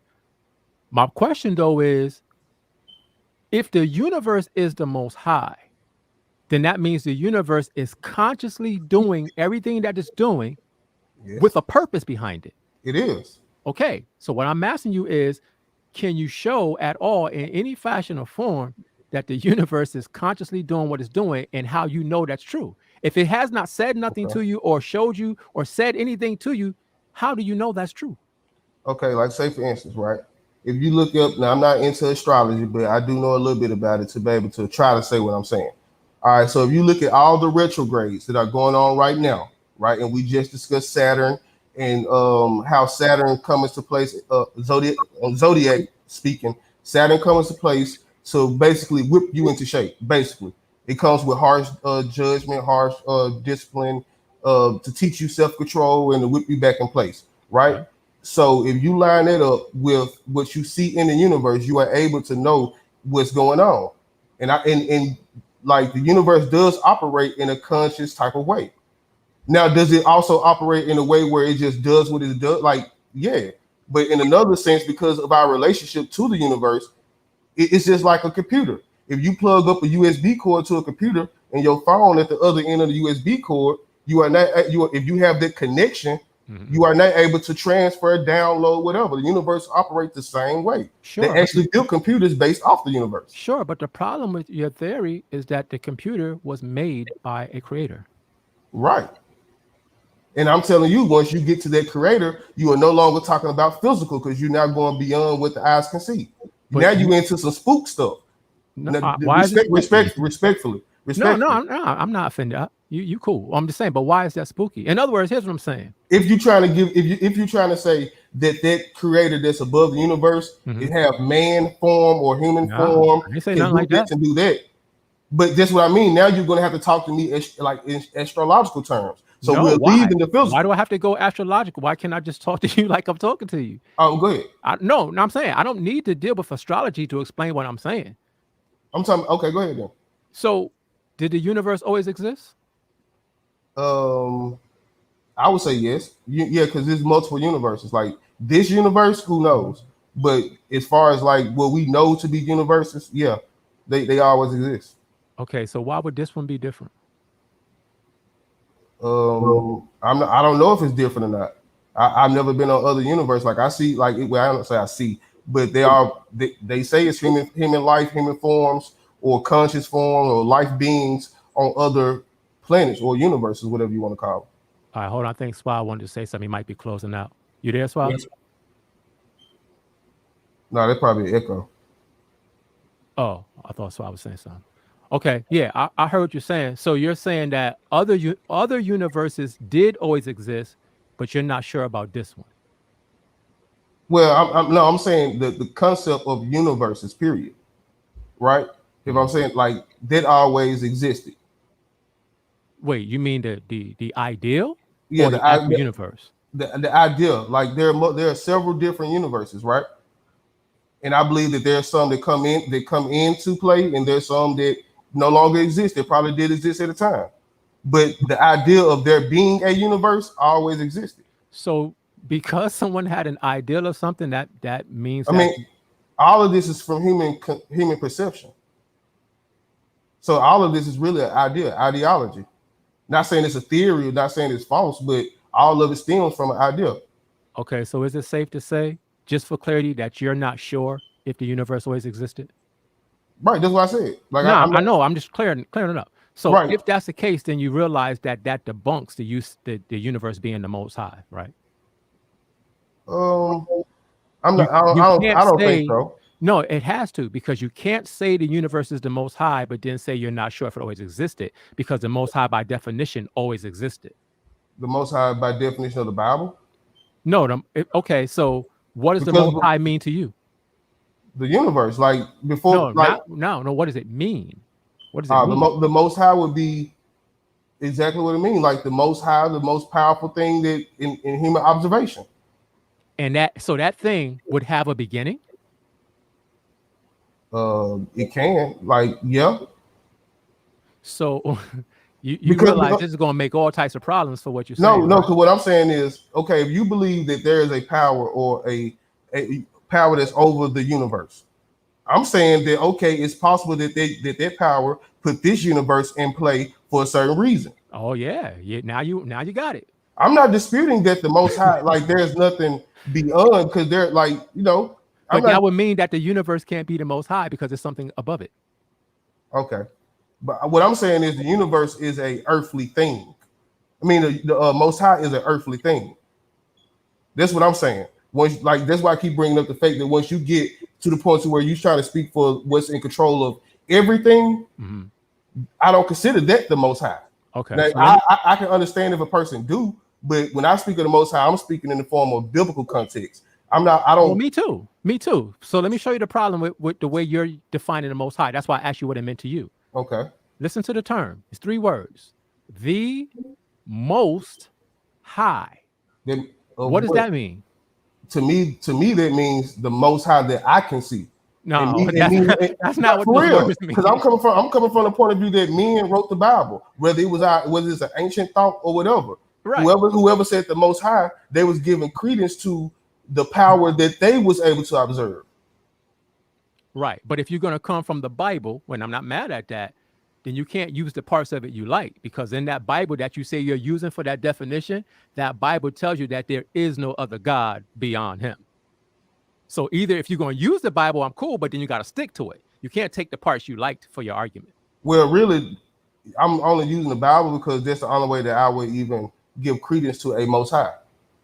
Like you asked me a biblical question, so I have to put it. No, but I didn't. When I first asked, I asked you, what does it mean to you? You don't got to. You're not confined to the Bible. Well, that's confined to the Bible. The Most High is confined to the Bible. I know you defined it that way. I said God, but you said no. God is confined. God is confined to the Bible. Right. And then I said, well, don't use God. And you said the Most High is the universe. Okay. You said okay. Yeah. Okay. So I'm asking you, what? So the universe is. Let's change the word to this. Is the universe the creator? Wait. First of all, do you believe in a creator? Let's establish that. Yes. Okay. So the creator that you believe in, that's the universe? The creator of human life and physical nature. Yes. No, whatever you mean by creator. I don't want to define. Yes, that's what I'm talking about by creator. Okay, gotcha. By like the creator. Well, there's different levels because like we all know like there's a creator for the creator, but then you can also say who created that creator. Wait, there's a creator for the creator? I'm saying according to you, because brother, you can't say according to me. You could ask me, and I would tell you. Well, look, you said the universe has a creator, right? Yes. Okay. Because I don't think that the universe is the creator or a creator. So you don't believe that humans are made in the image of the universe? I believe that humans are made in the image of God, and so is the universe. Everything has aspects of the creator, which I call the Most High for this conversation. Okay. See, I can agree with that. You know what I'm saying? I can agree with that, but I just come from a metaphysical aspect though. See, I can agree with that because I do have I don't want to be disrespectful, but nah, brother, I'm not offended at all about nothing. Because I don't have a problem with the word religious, to be honest with you. But I can understand because it's a difference between religious and dogmatic practices. Mm-hmm. But so I come from a religious background, so I can agree with that. But my metaphysical mindset would even consider to even use the word God or the Most High when I'm talking about those type of things. You know what I'm saying? Right. Let's throw those away and use creator. That's what I'm saying. Let's just use creator since you agree to that term. I mean, yeah, I believe there's a creator, but this is the thing though. I can't prove or disprove that the universe has a creator. Okay. Now I'm not mad at that. I'm not mad at that statement. But they don't believe that I like this. I guess that what people say they don't believe in atheism. I don't know, but I can't prove or disprove that the universe that we currently live in was created by something else. I think you could actually prove it, but I'm not mad at a person if they say they can't because you're just being honest. How can you prove it? So, you ever heard of the term infinite regression? No, I haven't. To be honest with you, I haven't. No, that's cool. So infinite regression is the process of going backwards. In other words, if I asked you, how did you get here? Literally, you would say your mother and your father, and that would be correct. Right. And if I say, well, how did they get here? You would say their parents. How did they get here? Their parents. And that cycle will continue to go backwards infinitely because you just keep saying their parents, their parents, their parents, their parents, right? Right. But here's the problem with that. We know about cause and effect. If there's never a beginning to that cycle, then we're not actually here right now because somebody had to start that process. It can't just keep going backwards infinitely or was no person who started it. But doesn't God say that your days are not my days, your this is not my this? So yes, but doesn't God tell us, but doesn't God not several, but I don't know how many times, but God be sure to tell us, don't even compare yourself to me. Right. I operate on a different scale. Completely irrelevant to what I'm saying. He does say that. Okay. My point is this. We know based on the law of infinite regression that there has to be a first cause of everything. Because if there is no first cause, then we don't even exist. You understand that? But wouldn't that make God the most powerful thing if he like I'm trying to walk you through a process. Okay. I thought you were done. My bad. What I'm asking you is, do you understand that concept so far? Yeah, I understand. It can't regress infinitely. It has to be a starting point. Right. You agree with that? I agree. Okay. In human terms, but I agree. I'm following. Okay. Now that starting point cannot be within this universe. You know why? Because if that starting point exists within this universe, then all I got to do is say, well, then who made him or who made her or who made that? And then now we infinite regressing again. So the only way out of that loop is to say that the starting point, whatever it is, however you want to define it, has to exist outside of this universe. And it's the origin and the start of this universe. So therefore, by definition, if something exists outside of this universe that started the path in this universe, then for us in this universe, whatever that thing is, that's God. I can catch your drift from a theological point of view, but again, well, and I'm saying this respectfully, debunk it in any way, not theology anyway. Well, I'm not sure. I'm just gonna get my perspective on it, But this thing, see, when you start speaking about the eternal regression, is that what you call it? Infinite regression. Infinite regression. Okay, infinite regression.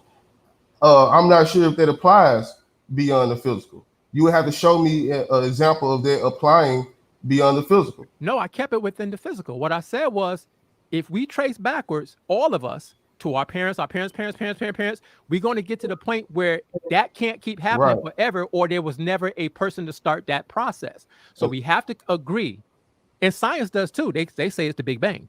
The point I make, well, some science says it's the Big Bang. The point I'm making is there has to be a starting point. That's not debatable, because if there's no starting point, then it never happened. But a starting point.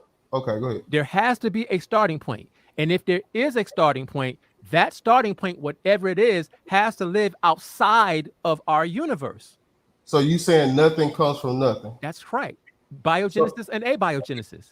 Okay. Correct. So there never happened. So correct me if I'm wrong. There are no trees or plants that don't need seeds to grow. Say that one more time. There are no plants, or I'm asking a real question. I'm not answering to debate. Yeah. But there are no trees or plants or anything that don't necessarily need seeds to grow. If there is, I'm not aware of it. I don't know if I can answer that, because this is their question. If there is, I'm not aware of it. Because they kind of go back to the question, like does the chicken come before the egg? And I believe that's there's a question. It may not was asked for this, but I believe that's a real question that applies to this, because again, nobody really knows what's beyond, there's a lot of sciences, and science is gonna grow and everything, but nobody really knows. So if when I think of God, I'm gonna put my quote unquote religious hat on, or my spiritual hat on, right? And if I think of God, I would think of God of something self-creating, because it would shows his power, something that nothing like. So if I say the Most High's universe is the universe, then hey, I'm cool with thinking that the universe created this and put itself into place, because create is kind of implies that it was made, fixed, or something like that. I'd rather say put itself into place. I get it, but that's why I'm trying to find a word that you agree with, because if you say creator, I know we said we're not going to do God or Most High. I'm cool with doing God or Most High. I can put my religious hat on. Okay, well, I'm gonna say creator just to kind of cover it. If we say creator cannot be created. That's why he's called the creator. He can never be created. He has to always exist. Right, but that's how the Bible explains. I'm not dealing with the Bible. I'm dealing with words. Creator. Right. But everybody don't call it the creator though. Okay, well, what would you like to call it? Let's not do Most High, God, or creator. What term would you like? You talking about the I call it the universe. But the universe is something that we observe that we know did not always exist. Science don't even teach that. I mean, to be honest with you, I respect science, and I'm not here to debunk it or nothing, but just I'm not one of those people that say just because the general consensus of the sciences say this or that it's true or false, because there's some things that science may debunk about the Bible that I'm pretty sure you'd be like, nah, I know for a fact, or I feel like for a fact this is true. Like what? I mean, only you will know that. You know what I'm saying? That's why I didn't mention it. Right. because what? Like this is my thing. I don't think science proves that a woman is a weaker vessel. That's not even scientific. That has nothing to do with weight. But the vessel is a body, right? That's nothing. First of all, it's a general understanding that a woman is weaker than a man physically. I wouldn't say that, because a man can't have a baby. Brother, I said we not talk. See, what you're doing is you're mixing up concepts.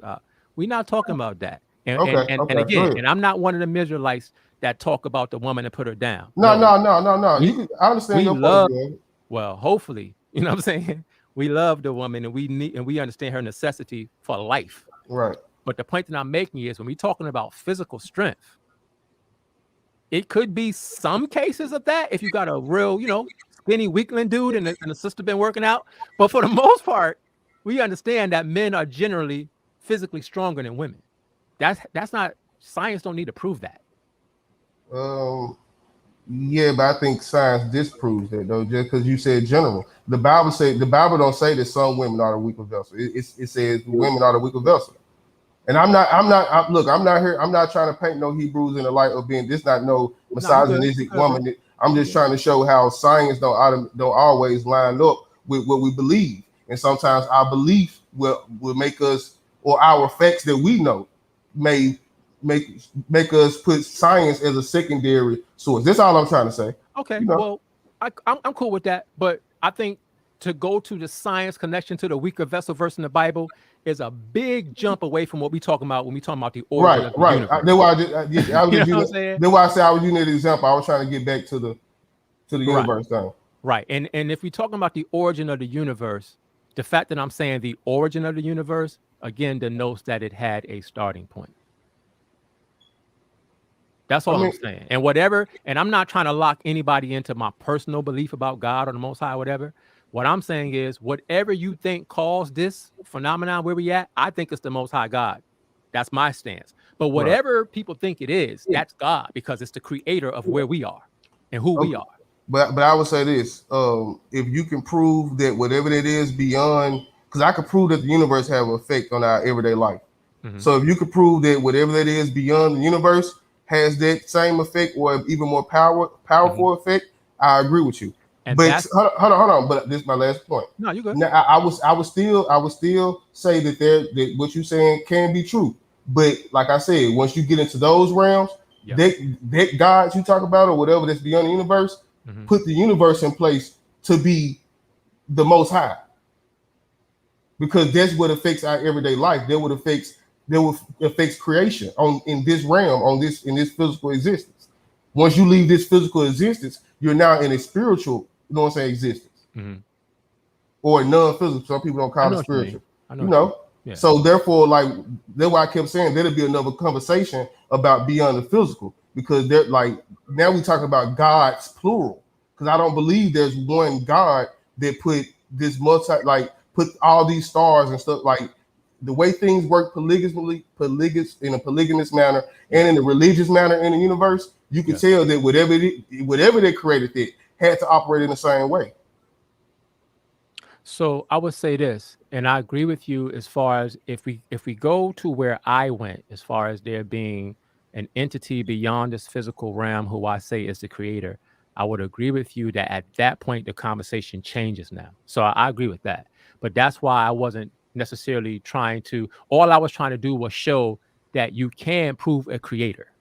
Now, what that creator is and how it operates and all that, that's up for discussion and debate. Of course, I have my perspective. You trying to prove that there's a creator beyond the universe. Yes. But I agree that there's a creator. That's all I was trying to prove. Now, me personally, do I believe that it's the God of the Bible, quote unquote? Yes. But I don't expect everybody to believe that. You know what I'm saying? I don't even expect that. But I just wanted to show that there is a creator beyond the universe, in my opinion. All right, well, let me ask you one last question. I'm gonna get out of here. Yeah. Is there a difference between the Most High, God, and the Lord? It depends on how you say it. For example, the Most High, right? Right. From my perspective, is those words, the Most High. This is the creator of everything. God, as you said, the Most High is a God, but just like you said in the book of Psalms, it even tells us that we are also gods. And God in the Hebrew, Elohim, just means a ruler or a judge or a power.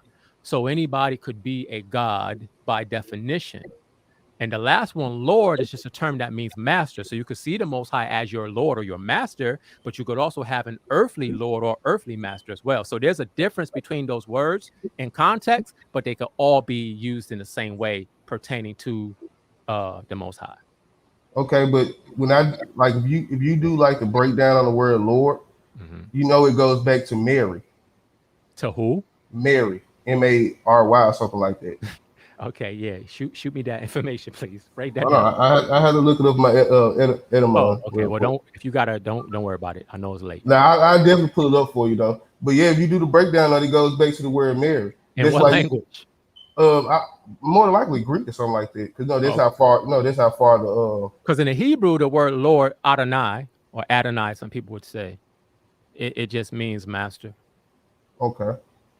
But yeah, but you can see that's why a lot of the older people like Catholics, like they act like they do the Jesus thing, but behind closed doors they really giving their credence up to Mary, the Black Madonna. Yeah, so I'm not going to debate that. Yeah, of course we know they're crazy, but the people dealing with the real sciences though, the people dealing with they may be doing whatever they want to do with it, but the people with the real sciences, their Lord is Mary. Well, yeah, that's their Lord. But their Lord is not someone else's Lord. Again, Lord is just, if you lived in the ancient days, people call each other Lord all the time. It just because it just means someone that has power. But you know that all of these systems was once feminine. And I'm not one of those black womanist guys. I'm a truther. You know, all of these systems was once, even the Kemetic kings, when they changed their names, I think they changed the last two letters to TH or something, whatever they did to make them more masculine. Mm-hmm. So, if we going back to ancient days, all of these principles that we talk about, even Jesus, a lot of pictures of the Jesus that come from those European days, if you really do the sacred geometry on his shape, he's shaped like a womb, like a vagina. How he got his hand shot, I pull the pictures up. I'm aware of what you're talking about. Right. So you can see how the people dealing with the real sciences, they really dealing with women. So they really dealing with the feminine, not women. The real science. Because that's what our answers did, the feminine aspect. The feminine aspect of things. So you're saying that, this is a question. So you're saying that when you pull back all the curtains, what you find out is that God is a woman? No, you find out that he and she are animal traits. He and she are animal traits. Okay. Mammal. I say mammal. Mammal traits. All right. Mammal traits. I'm with you. Go ahead. And God is not a mammal. So he's like, it's neither he or she. But personified in human form, our ancestors, not always, because they kind of got far away from it. But originally, when we depicted God or whatever in the human form, we did that with a woman. And guess what? It wasn't the baddest, the sexiest. Matter of fact, it was a hippo first. Well, probably a woman came first, but it was a woman and a hippo, the great mother. So it was a big woman. Right. And again, I'm aware of what you're talking about. So let me ask you this. So because you find that concept in this particular civilization, are you saying that was the general consensus amongst everyone? Or was it you kind of find that in all the civilizations. Like, you had they kind of hide it though, because when the European came in, when the Greeks came in full, when they became independent, when they took over, because at first the Africans and the Africans and the Greeks, they was ruling together. But when the Greeks and the Europeans eventually got one up in the hierarchy, they eventually started turning everything into a masculine type of thing. So so it's kind of hard to prove unless you really do the research on it, and you can see how some of these masculine kings or masculine gods that we know of today were originally created as feminine or female gods and female kings and stuff like that. Well, there's many female deities historically. I don't think anybody would argue with that, but there's also masculine deities as well. Right, but the masculines came kind of more so after the female. Like I'm talking about the things we give our credence to. I'm talking about before we separated into what they call it, the several gods. Polytheism? Yeah, polytheism. Before we got to that aspect where people started worshiping different, because there's another sign of a fall too. Well, because our ancestors believe in the oneness, right? So even when we had these other gods, we knew all of them was a collective of the one. That's why when you look at the first ever picture of the zodiac, you see the great mother, the hippo, in the middle of all of the zodiacs, because all of those zodiacs still represented that oneness. That's what our answer. No matter what, we kind of got away from it, but oneness is the rule of the land. Really, everything is necessary. That's why I don't turn down Christianity, Islam, because I believe once we all understand the concept of oneness, we'll understand we all the same people. And our ancestors was kind of like the same way in thought process. You might really be a dark side candidate. Blue need to wake up and recruit you. Because that's that Tower of Babel doctrine. Yeah, blue a little bit more scientific than I am, though. I don't know why I don't scientific. I speak more like what they call it, theoretically. You know, I don't really get into the scientific terms because that'll distract me trying to learn all these words and all this stuff. I may explain it on a basic level, but this is the way it was easy for me to digest. No, that's cool. The reason why I said that, I was just making a joke because Blue and them is kind of on that vibe where everything is one. We need all aspects of everything, which to me is confusion. But I understand from building with that brother. I understand what. But it's chaos. It's control. It's got control chaos. That's all the universe is. If like okay, look, imagine the orchestra, right? And you got all these different sections, and they playing, and they just start playing. The drum hit the drum randomly. The piano playing, the guitar. They have no synchronicity, right? There's chaos. But look at the stars and the moon and the sun and all this stuff. They can be chaotic, but somehow, some way, because of the creator or whatever we want to call it, it's in perfect alignment. This shows you control chaos, as above, so below, on earth as it is in heaven. So I believe humans should be operating in this same type of alignment. Yeah, but when I look at the stars, I don't see chaos. No, you see controlled chaos. I don't see that. That's because it's controlled. That's because it's controlled. Trust me. Trust me, man. You know how much stuff would be falling down on this earth if stuff wasn't controlled. I mean, you believe in a higher power, so you know that it's controlled. Yeah, but it's controlled, not controlled chaos.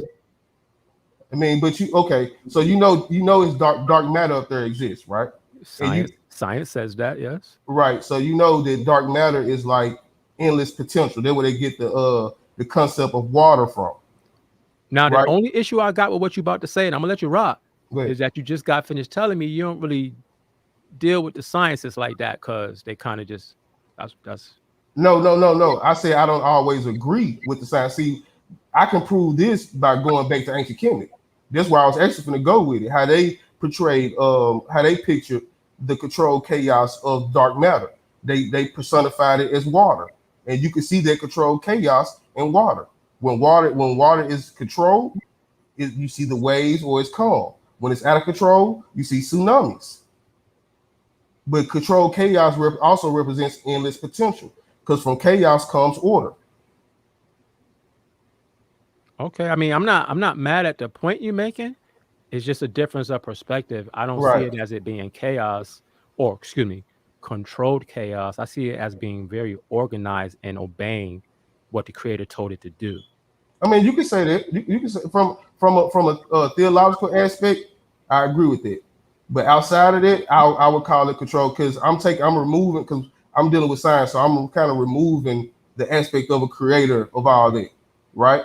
Because the stars don't know anything about these creators and stuff we serve, right? So it'd be controlled chaos to me because there's nothing that I can say that is physically organizing these things.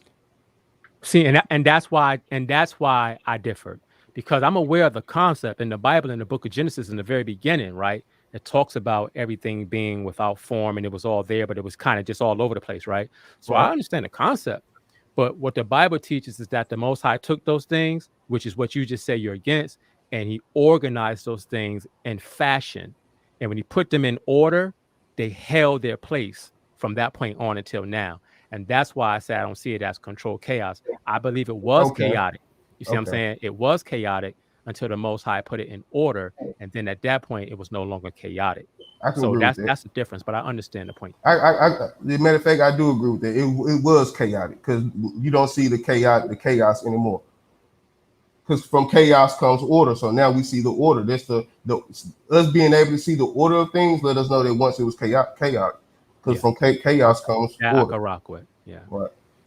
Yeah, man, I most definitely, like I say, man, I most definitely agree with a lot of Hebrews. Like, I may not agree with y'all approach and, you know what I'm saying, some little itty bitty technical things, But when I like, you know, cause I used to be a lot of these different religions, spiritual practices, and I always said, man, Hebrew Israelites are the closest to the truth. Because a lot of Hebrew Israelites, I know they do, you know, acknowledge that they are the first people on this land and all this stuff. They just got, if they just get out the Bible, y'all just get out the Bible and really try to find yourselves in real history, void of the Bible, because the Bible have you looking at another people that wasn't really y'all, right? When I see the Muslims, the Moors, and all these people going around and you know, having these empires and stuff, I see Hebrews as well, or who we call the Hebrew Israelites, you know. But you know, this is my little closing on it, because I'm not one of those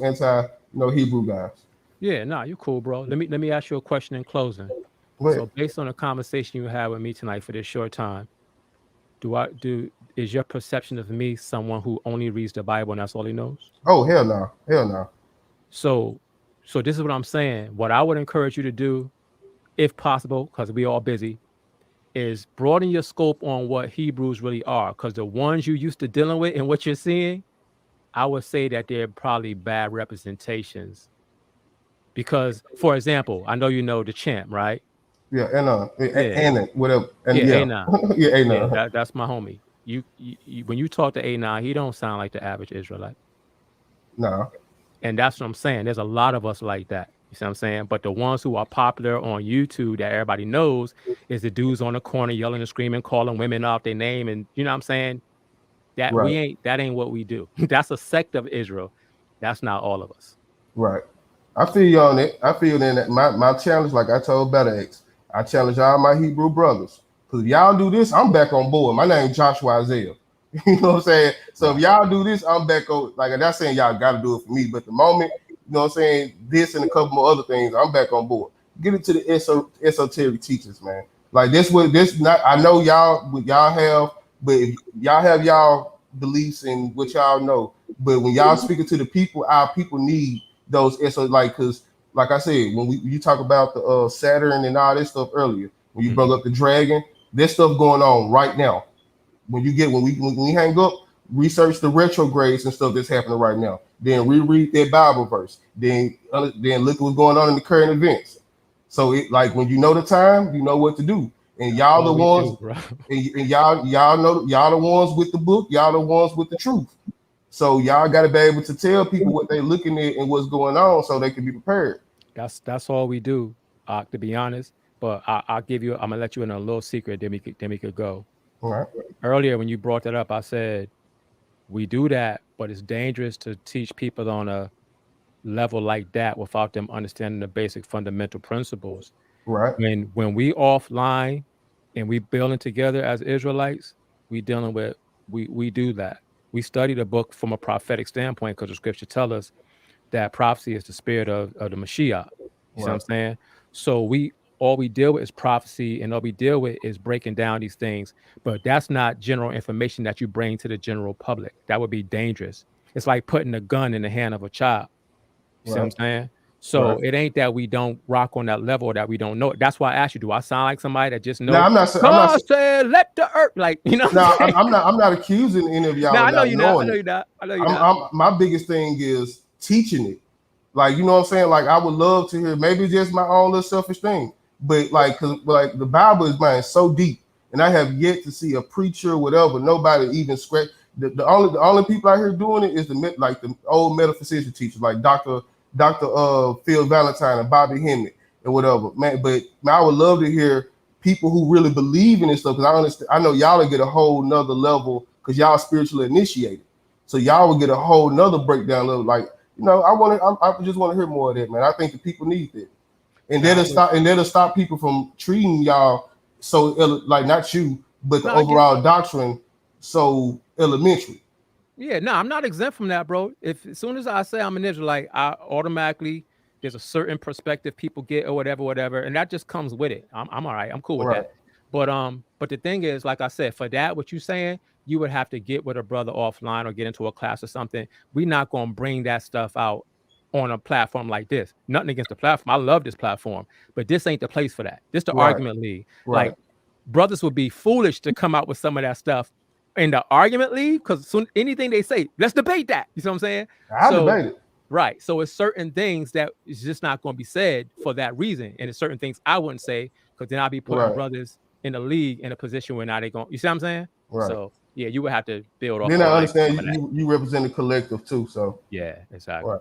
I understand. But man, it was nice building with you, man. I don't know Suave around, man, but I'm about to get up out of here. I'm about to eat me some, man, lay it down. I hear you, bro. Man, I appreciate that bill, man. I learned a lot from y'all tonight, man. As always. That's why I come up here. I may throw questions out, I may go back and forth, but I mainly come up here to soak up some knowledge, man. I ain't gonna lie to you. Absolutely. Yeah, man. It was good talking to you too. I don't know when I'll be back on, but yeah, my name is Volume. I'm here. I'm in and out. I'll be making promos and stuff for Suave, so I'll be back around. But yeah, man, nice talking to you, bro. Man, peace, man. All right, peace out.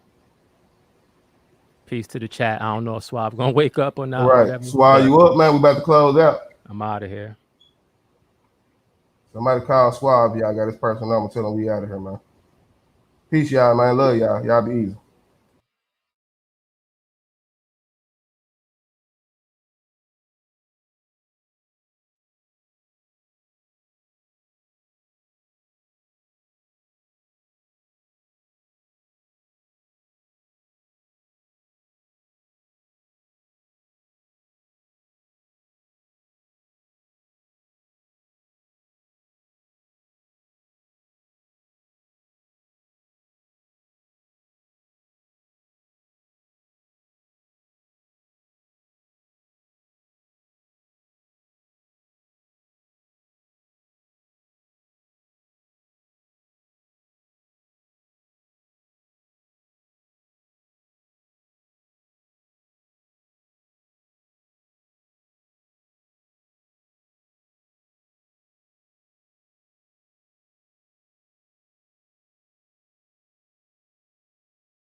Good night. Good night. Black Power, this boy Suave Boss, man. We out. See y'all tomorrow. No talk. Appreciate y'all.